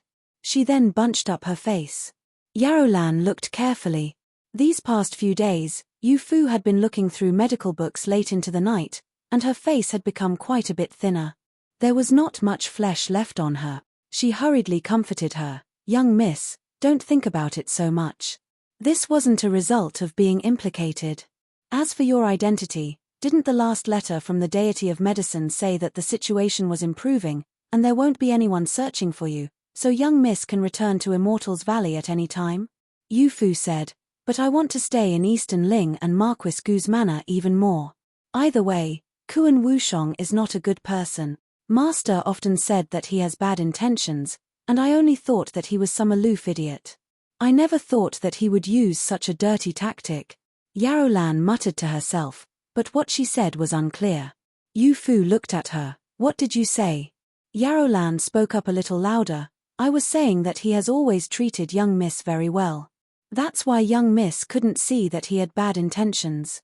Even a maidservant like her, who had always been at Yu Fu's side, would often receive some benefits from Kuan Wushong while in Immortals Valley. He would help with drying herbs and would often give her delicious pastries. All of this was for the sake of getting in Yu Fu's good graces. Even after he found out about Yu Fu's true identity, his attitude toward her never changed. While he called her little senior disciple, his attitude toward Yu Fu was that of an older brother. He was affectionate and humorous. Yarolan could only think these things to herself and could not say them now. She knew that Yu Fu was currently angry at Kuan Wushong. Right now, she would absolutely refuse to listen to such things. Yu Fu said, "Right, the letter that I had you send a few days ago, has it been sent?" Yarolan nodded. "Young miss, don't worry. Our communications with Immortals Valley have always been very secure. The Valley will surely send a reply very soon. As long as Kuan Wushong returned to Immortals Valley, the deity of medicine will surely punish him very severely for young miss." Yu Fu ferociously said, "That bastard." Achoo. Western Kuan's 7th Prince's manor. Kuan Wushong was drying herbs in the courtyard and suddenly sneezed. A servant eagerly stepped forward. "Your Highness, what's wrong? How about leaving something as menial as drying herbs to this servant? Your Highness has a noble status and are not suited to doing such things." Because he had contributed by getting the Prime Minister of Eastern Ling removed, he was rewarded by Western Kuan. He had also been assigned more power, taking control of matters related to the Board of Revenue. Of course, Emperor Kuan only knew that Yin Yang was capable but did not know that the newly appointed Yin Shuo was even more capable. The Board of Revenue was responsible for the census and finances. It was the same as having a grasp on Western Kuan's lifeline. The people who previously looked down on Kuan Wushong naturally changed their tunes. Even the servants in the manor became much more attentive. He spent long periods of time at Immortals Valley and very rarely returned to Western Kuan. The 7th Prince's manor was usually quite desolate. When he occasionally returned, the servants would only put in a minimal amount of effort, and they would not serve him very attentively. What was the point of attentively serving a prince of lowly birth with no real power who only returned to Western Kuan for a few days before leaving once more? Now, things were different. There were some officials who began commenting that since Emperor Kuan had given control of the Board of Revenue to Kuan Wushong, he was guarding himself against the Crown Prince. Although Emperor Kuan was not young, he was still full of vigor. It seemed that he still had another 10 to 20 birthdays. Although he had already announced a Crown Prince, he was reluctant to relinquish his power and allow the Crown Prince to take over. Kuan Wushong's contributions allowed Emperor Kuan an excuse to divert some of the Crown Prince's power, thus he gave away the Board of Revenue, which was the most important department. He waved his hand and said with indifference, "There's no need. I often handle these things on my own in Immortals Valley and have become accustomed to it." The servant wanted to curry favor with him but was coldly refused. He could only retreat. "But this prince sees that you are thorough in the way that you handle things. In the future, you will be in charge of the guards in the front yard. How about it?" The servant who believed that he had failed to curry favor with him suddenly heard Kuan Wushong bring this up. He happily turned toward him. Regardless of what he was in charge of, as long as he was in charge of something in the 7th Prince's manor, that would mean being promoted to steward. From that moment on, he would be a figure of importance in the manor. The servant was extremely thankful. "Many thanks, Your Highness." After that servant left, Kuan Wushong's personal guard came forward and was very dissatisfied. "Your Highness, the people in this manor have always obeyed the powerful and trampled on those below them. They're only currying favor now that Your Highness has gained influence. Why bother giving them any benefits? The benefits must be handed out. If they aren't, how could anyone want to work hard for me?" Kuan Wushong flipped the herbs while saying, "My guards in the inner courtyard will still be under your command. As for the other parts of the manor, they aren't important. I fear that this stay in the country will last for quite some time. You will need to put some effort into managing the manor's guards." The guard said in shock, "Your Highness won't be returning to Immortals Valley?" Kuan Wushong self-mockingly laughed, "If I go back now, I'm afraid that master will beat me to death. I'm not going to try to die."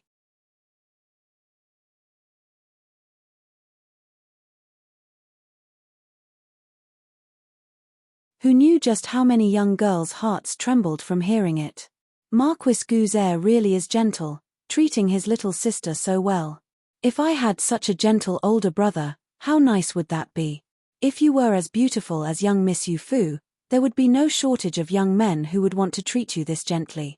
The gentleness that the heir shows is not the kind that one shows a younger sister. Have you not heard? Lord Marquis Gu wants to engage young Miss Yu Fu to the heir. Some girls were heartbroken and grieved as if they were victims of a disaster. Yu Fu smiled and lifted her head. It's nothing. The palace is too large, and I was worried about getting lost. Jiu Shubai held her hand a little tighter, completely ignoring everyone else's eyes. Come with me. Passing through the long and winding corridor, Emperor Ning's palace came into view. Arriving outside the hall, Eunuch Gao personally came forward. Eldest young sir, young Miss Yu Fu, His Majesty is feeling a bit better today. Please quickly come in. I fear that His Majesty might pass out soon. Jiu Shubai said, has His Majesty been passing out often in recent days? Eunuch Gao sighed. Just thinking about Emperor Ning's illness gave him a headache, that's right. Who knows what's wrong? A number of imperial physicians have examined him, but they could not see what problems there were with the cold. As he said this, they suddenly saw Yin Shuo walk up from the back. Eunuch Gao stepped forward and saluted him. Prime Minister Yin. Jiu Shubai also stepped forward to greet him. Yin Shuo was already the Prime Minister. This position was higher than his as an heir. Yin Shuo modestly returned the greeting. I just came over from court and wanted to visit His Majesty. It's truly a coincidence to see eldest young sir here. Even young Miss Yu Fu is here. Yu Fu bowed. Greetings, Prime Minister. She had a respectful and distant attitude. After an eventful winter, her tender face had lost some of its childishness and become a great deal more beautiful. Yin Shuo had not seen her for a long time and suddenly remembered the night that he had seen them at West Lake, and Yu Fu had said that she remembered him. At that time, the smile on her face was childish and warm. She did not put up any barriers to protect herself from others. Thinking about it, she had been in Eastern Ling for nearly a year. For such a smart girl, 1 year was more than enough time to learn that people were not so easy to understand. He felt a little disappointed. Who knew if this intelligence was a good thing or a bad thing? It was only after a bit of time that he found his voice. Congratulations, young Miss Yu Fu, you've grown taller and become more beautiful. Yu Fu felt at a loss. Why was it that everyone spoke to her like an older brother? The eldest prince and the second prince were like this, and Yin Shuo was also like this. They were all a bit older than her, and they were all trying to curry favor with Marquis Gu's manner, which left her with no excuse to refuse them. Many thanks, Prime Minister Yin, for the compliment. I also wish to congratulate Prime Minister on the promotion. The three exchanged pleasantries outside the hall before Eunuch Gao led them inside. Yin Shuo walked at the front, while Jiu Shubai and Yu Fu walked at the back. The two happened to be able to see Yin Shuo's back. He was young, but he was wearing the red official robes that only a first-rank official could wear.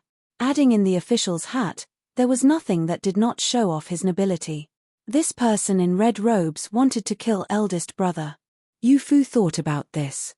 Thinking about Jiu Huijiang's warning, she internally distanced herself from Yin Shuo. Author's note, I've suddenly thought of a problem. What does everyone think is different about the gentle kindness shown by the eldest brother and the fourth brother?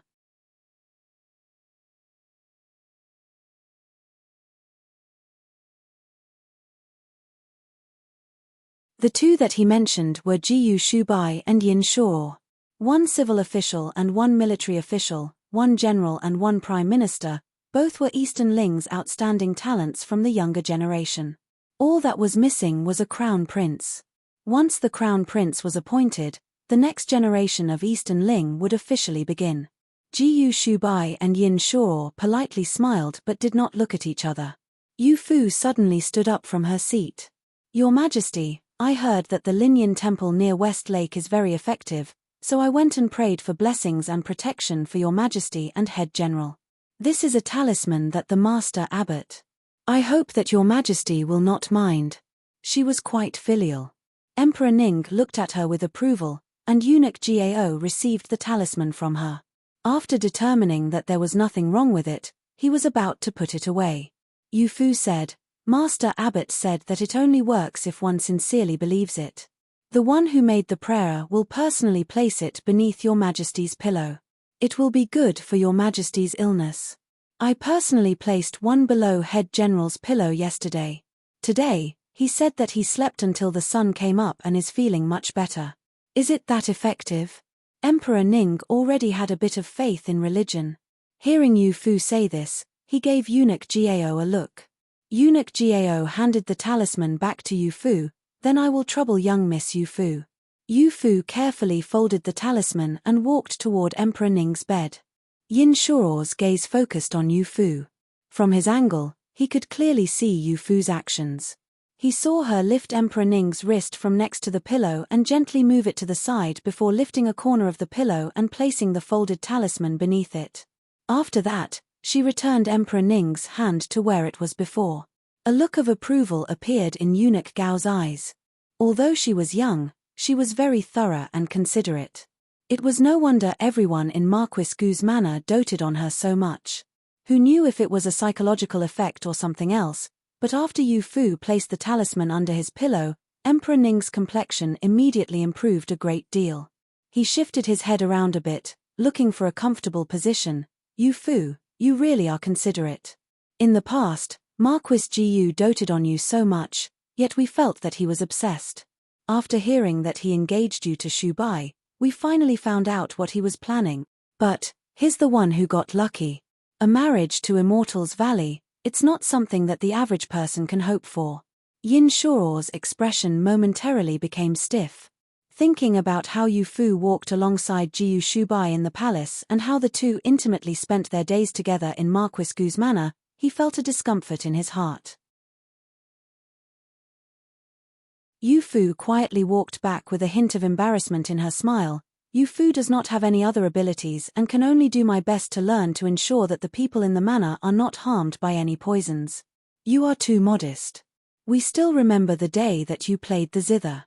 It was immediately clear just how much effort the deity of medicine put into raising you." After chatting for a while, Emperor Ning needed to rest, and everyone retreated from the bedchamber. Yin Shuo cupped his hands to the other two. "There are still some matters to attend to in court, so I won't be keeping you two company. Farewell." Right as he left, his gaze briefly lingered on Yu Fu. Unfortunately, Yu Fu did not notice. However, Jiu Shubai noticed him acting strangely. "Yu Fu, is there a problem?" He looked around and lowered his voice to ask Yu Fu. When she had given the talisman, she had checked Emperor Ning's pulse. It was only for a brief moment, so it was unclear if she found anything. Yu Fu's voice was even lower than his. His Majesty was poisoned.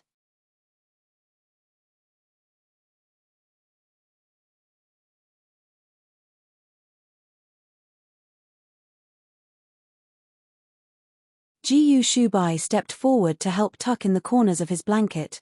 "Father, don't worry. Yu Fu has the ability. Watching you get poisoned but being unable to do anything about it is what truly made her feel miserable. Have you not noticed that she has been more spirited since finding the clues?" He was right. A few days earlier, before Yu Fu had found the clues, she would flip through her medicine books all day and all night, refusing to sleep. It was only in these past few days that they heard Aunt Li say that she was willing to sleep for a few hours each night. Jiu Huijiang found this to be reasonable and felt much more at ease. He then changed the topic. "The matter of His Majesty's poisoning, you already have an idea in mind, don't you?" Jiu Shubai smiled and said, "Doesn't father also have an idea in mind?"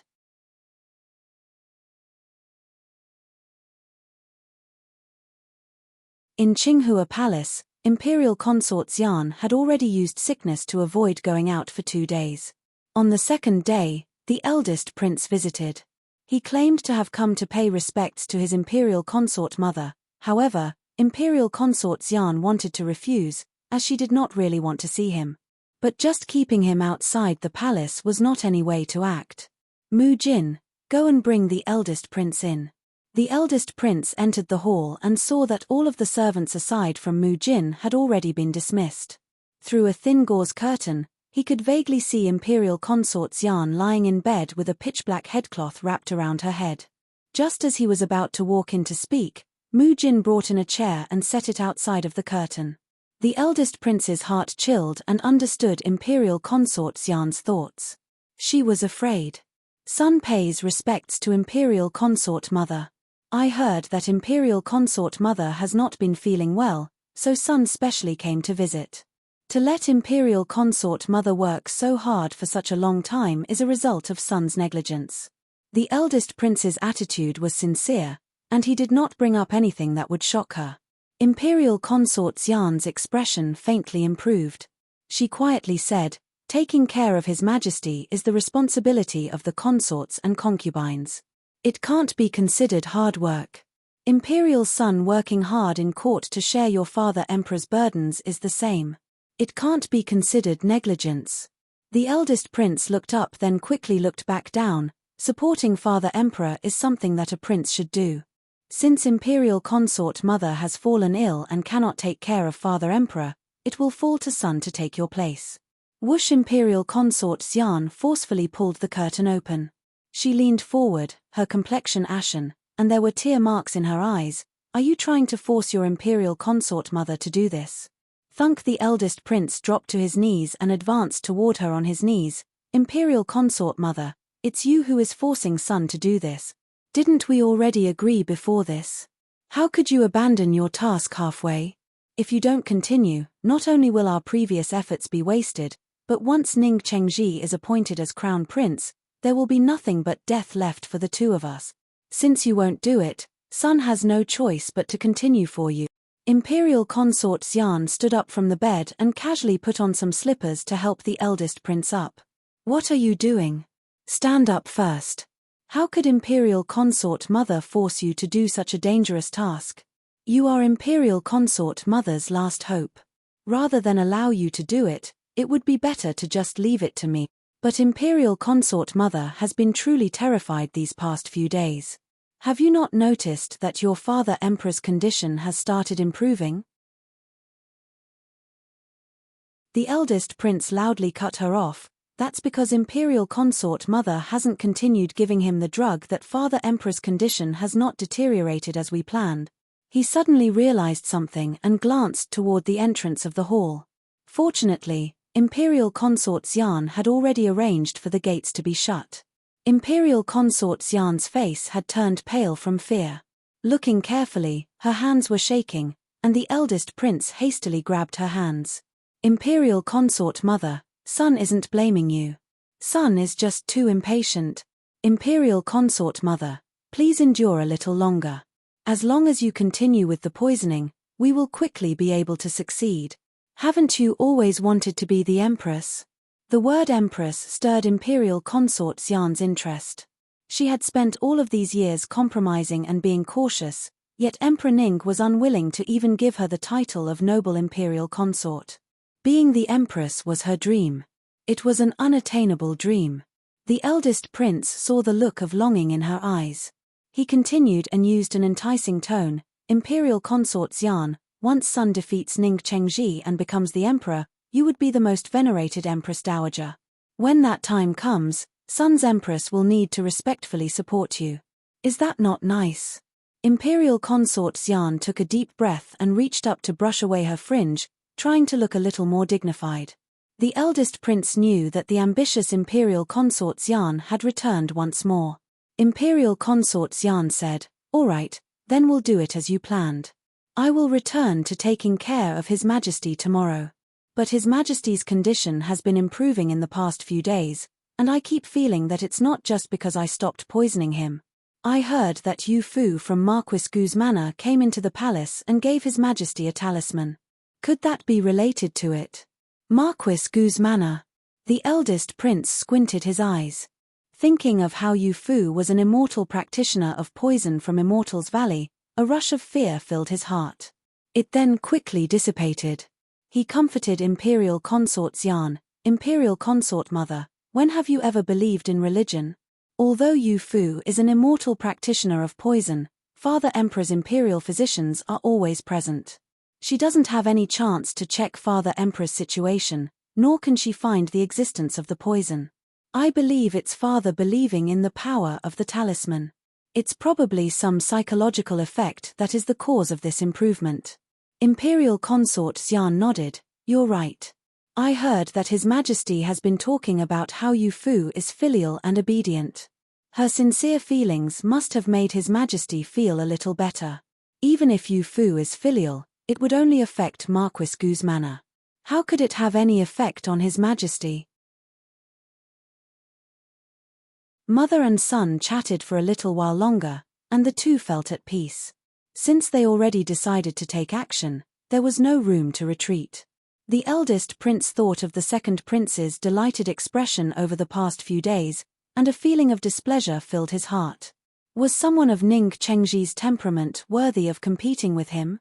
If he had not been born from the late Empress belly, he might have secretly died in the palace long ago. He suddenly thought of something, and a scheming smile appeared on his face. Imperial Consort Mother, there's still something that I must trouble you with. What is it?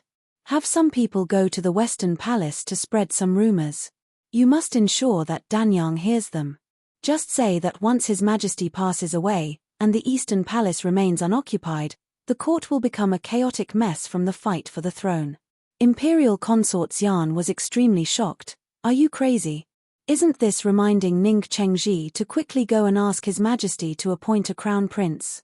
If His Majesty appointed a crown prince before he passed away, his death would be too pointless. Hold on. Imperial Consort Xian suddenly thought of something and looked at the eldest prince with this grand revelation. This son of hers had truly grown up and matured. He was even able to think of this sort of scheme.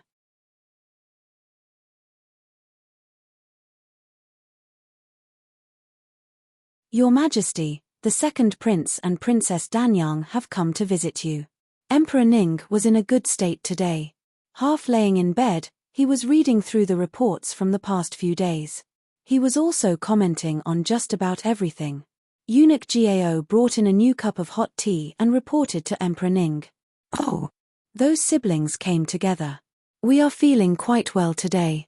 Have them come in to speak. Eunuch Gao bowed and retreated. Not long later, he led the second prince and Princess Danyang inside. Seeing Emperor Ning had the energy to look through reports, the two let out a sigh of relief. Emperor Ning lifted his eyelids. Seeing the siblings' expressions, he smiled and said, "What, did you start to worry that our condition started to worsen again after not seeing us for a couple of days? Don't worry. We are feeling better." Emperor Ning simply thought that the two were worried about his condition. That was why he put on such an expression.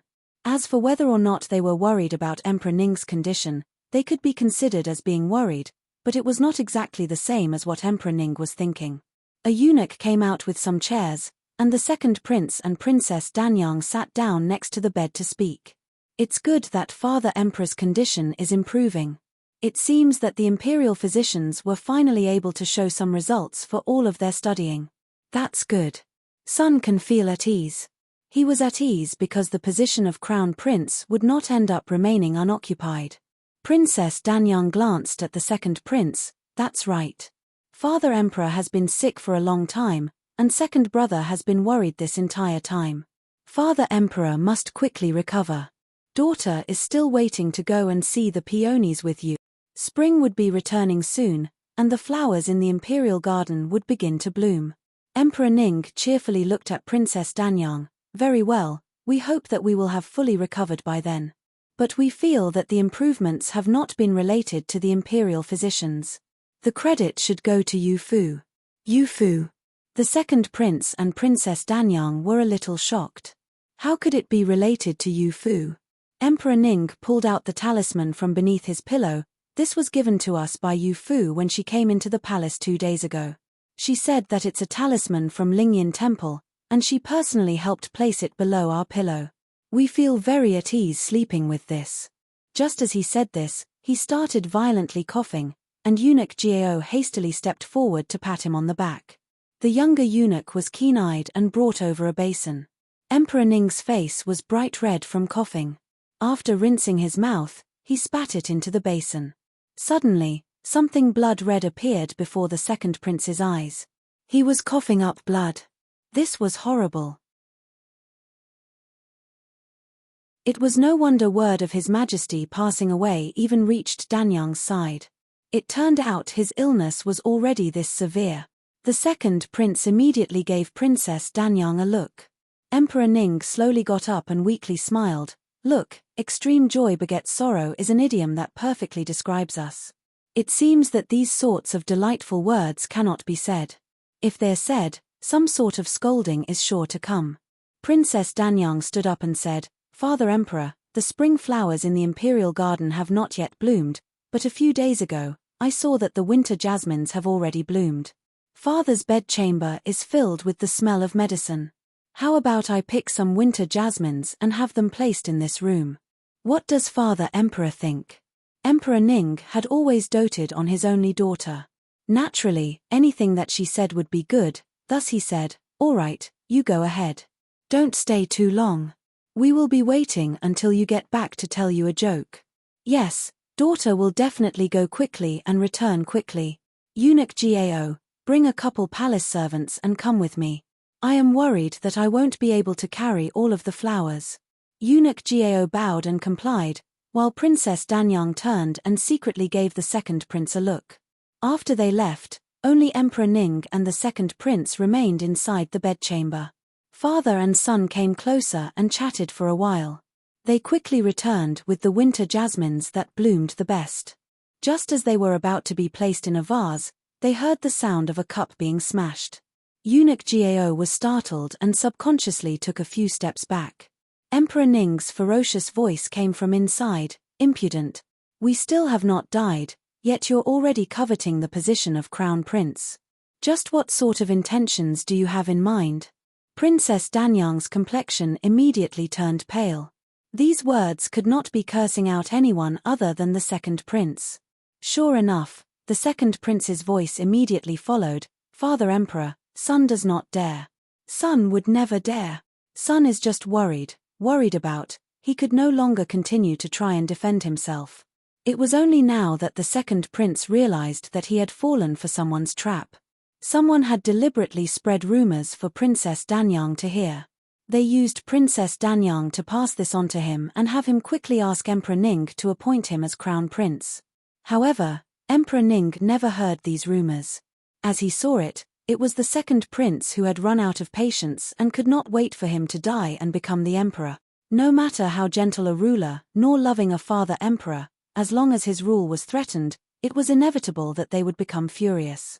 This was especially true when the one who made him feel threatened was his own beloved son.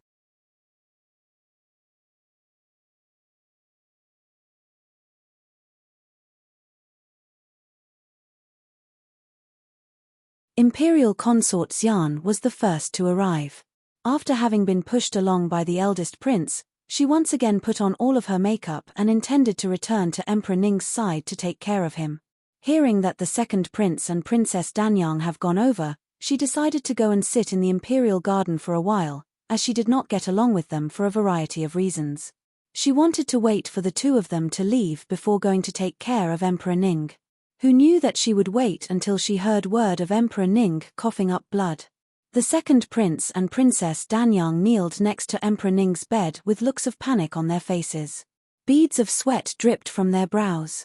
Early spring was a time when the air was cool, and his panic came extremely abruptly. Very quickly, Yin Shuo arrived with a few court officials, while Jiyu Huijiang, who was still claiming to be sick, arrived while being supported by Jiyu Shubai and Yu Fu. The various officials stepped forward and gathered around. Lord Marquis still has not yet recovered from his illness. We've troubled you. Raising his head, Jiyu Huijiang's complexion looked very sickly. His illness really was not light. Normally, they saw him with a straight back and a dignified aura. This was the first time that anyone had seen him while sick, and they could not help but feel shocked. Yin Shuo snuck a look at him, his thoughts remaining a secret. Jiyu Huijiang waved his hand, it can't be helped. His Majesty's health is most important. Imperial Physician, how is His Majesty doing? Some of the senior members of the Imperial Physicians group stepped forward and cupped their hands, Lord Marquis, His Majesty never fully recovered from his illness, but his condition had improved over the past 2 days. This lowly subject only just checked His Majesty's pulse. He was seized with anger, and blood is rushing up from his stomach. Seized with anger. Everyone's eyes turned to the second prince.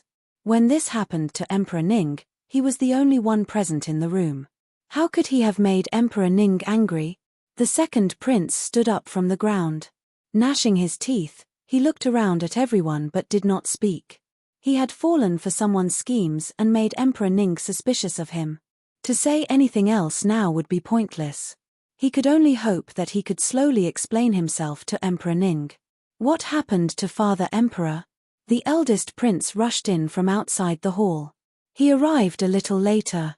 Immediately upon stepping into the room, he rushed over to Emperor Ning's bedside without exchanging greetings with the various officials. Seeing that he seemed to be in a deep sleep and had not perished from his fit of anger, a look of disappointment flitted through his eyes. When he turned back around, he had a look of sorrow on his face. Imperial Consort Mother, how is Father Emperor doing? Don't worry. He was merely seized with anger. The imperial physician said that he has already fallen asleep. Second prince, even if you have anything urgent, you can't overstimulate His Majesty at a time like this. Imperial consort Xian wiped the corners of her eyes with a handkerchief, putting on the appearance of a loving member of the inner palace. The second prince looked back at her indignantly, thinking to himself that the ones who had spread the rumors to mislead him were none other than Imperial consort Xian and the eldest prince. Now, she had come and was pretending to be a good person. Princess Danyang stood up while wiping away tears, wanting to plead the second prince's case, but after opening her mouth a few times, she could not say anything. At that time, all of the palace servants had heard the sound of Emperor Ning and the second prince arguing. If she pleaded his case now, it might drag her down too. It would be better to put herself first and wait for Emperor Ning to wake up. She could plead on the second prince's behalf when Emperor Ning decided to punish him. The second prince was not innocent. The officials present in the room looked at him with unkind looks. It seemed that the second prince was the reason behind Emperor Ning's fit of anger. This was both unfilial and came at an inopportune time. Imperial consort Xian turned her sights to where Jiyu Huijiang was standing and hastily said, "Quickly go and fetch a chair for Lord Marquis Jiyu. He has not fully recovered from his illness. If anything were to happen, His Majesty would be even more anxious when he wakes up. Many thanks, Your Highness Imperial Consort Xian." Eunuch Gao hurriedly brought out a chair and helped Jiyu Huijiang sit down. Yu Fu glanced over at the bed. What the imperial physician said about being seized with anger was not false, but coughing up blood was a result of his illness. It was the poison in Emperor Ning's body at work, slowly breaking his body down, bit by bit. They needed to quickly make a decision. Her gaze shifted from the bed over to the second prince's face, and a feeling of suspicion filled her heart. A person who was about to be appointed crown prince should be full of joy, so why would he come and anger Emperor Ning at a time like this? There was only one possibility. The order to prepare the Eastern Palace had not yet been given, and he was afraid that Emperor Ning would pass away before he could be appointed crown prince. Thinking about it like this, Yu Fu immediately understood something. She suddenly felt a fierce gaze land on herself. Yu Fu looked over towards the officials. It turned out Yin Shuo was looking at her. Their eyes met, and Yin Shuo tried to figure out what she knew through her eyes. Yu Fu resisted this sort of provocation and calmly looked back at him, never displaying any emotions. Those limpid and clever eyes were calm and unwavering. Yin Shuo retracted his gaze and faintly smiled.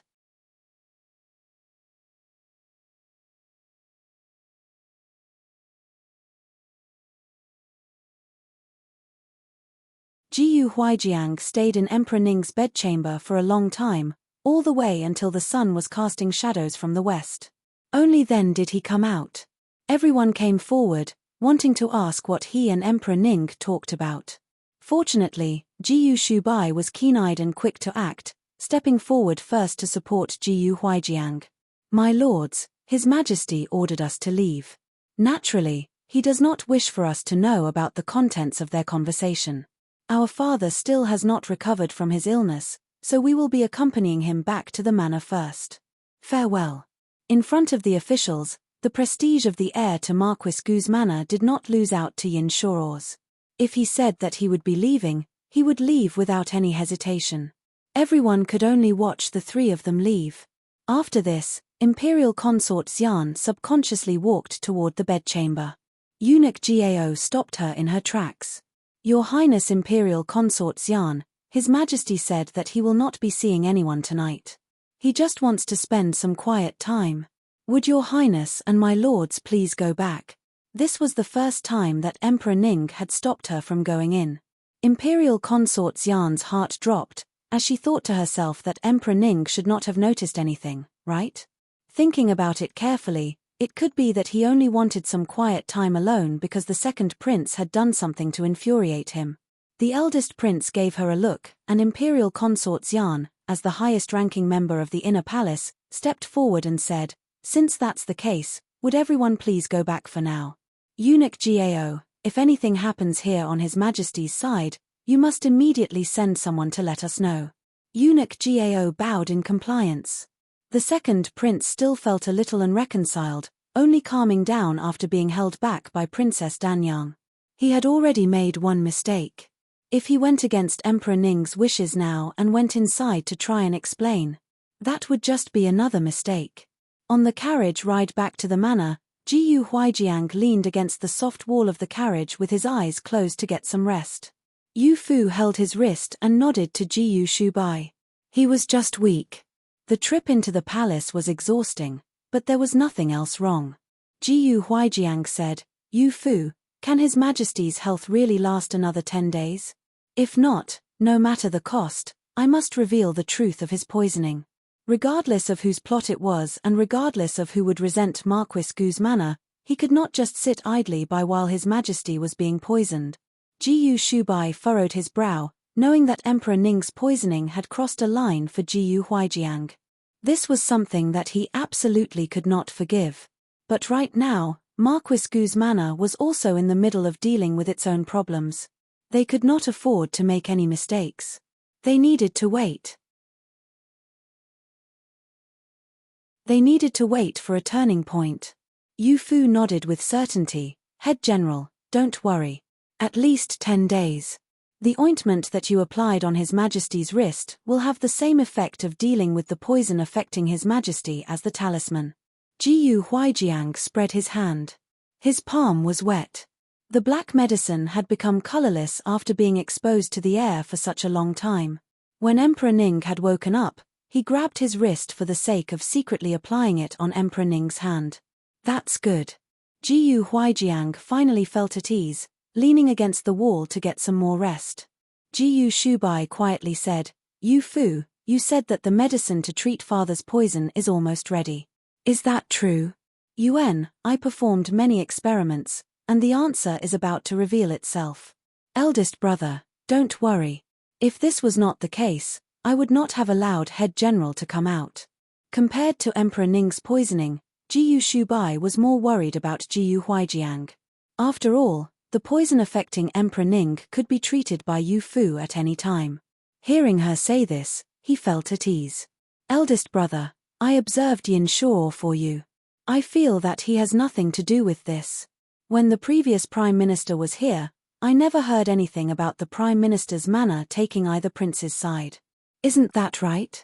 She had deliberately spoken about hatchlings in front of Yin Shuo for the sake of testing him. The old bird was Emperor Ning, while the hatchlings were the eldest prince and the second prince. The question was which one was the hatchling that only knows how to ask for food with its mouth open. Was it the eldest prince or the second prince? Jiyu Shubai nodded. He had also been favoring the idea that this was unrelated to Yin Shuo. It was just a matter of due diligence to get rid of that possibility. After all, Yin Shuo was not just a normal person. He was even harder to deal with than Yin Yang. Jiyu Huijiang suddenly spoke up. "The hatchling that only knows to ask is also the largest of the hatchlings. He doesn't just make excessive demands but also tries to kill the old bird while framing the younger bird." His words completely confirmed what they had been speculating. Jiyu Shubai and Yu Fu exchanged a look, knowing that Jiyu Huijiang's conclusion could not be wrong. Emperor Ning must have said something to him that allowed him to ascertain his judgment. That night, Yu Fu continued to adjust her medicine. During this time, only Jiyu Xiong and Jiyu Yi had people bring her some pastries. With one hand handling poisons and one hand handling the pastries, who knew if Yu Fu would dare to eat them? Even then, there was nothing to be done about it. These past few days, they did not dare carelessly go to the western wing and disturb Yu Fu. They could only come up with this idea to express their thanks to Yu Fu. In the main hall, Jiyu Huijiang ordered for a brush and ink to be brought to him before sitting in front of his desk for a long period of time. Raising his brush and dipping it in ink, he wrote the truth behind Emperor Ning's poisoning on a clean report scroll. He then sealed the report and sat for a little while longer. He knew that once this report reached Emperor Ning, if the eldest prince was the one to ascend the throne, Marquis Gu's manor would certainly meet a disastrous end. But retreat was not an option.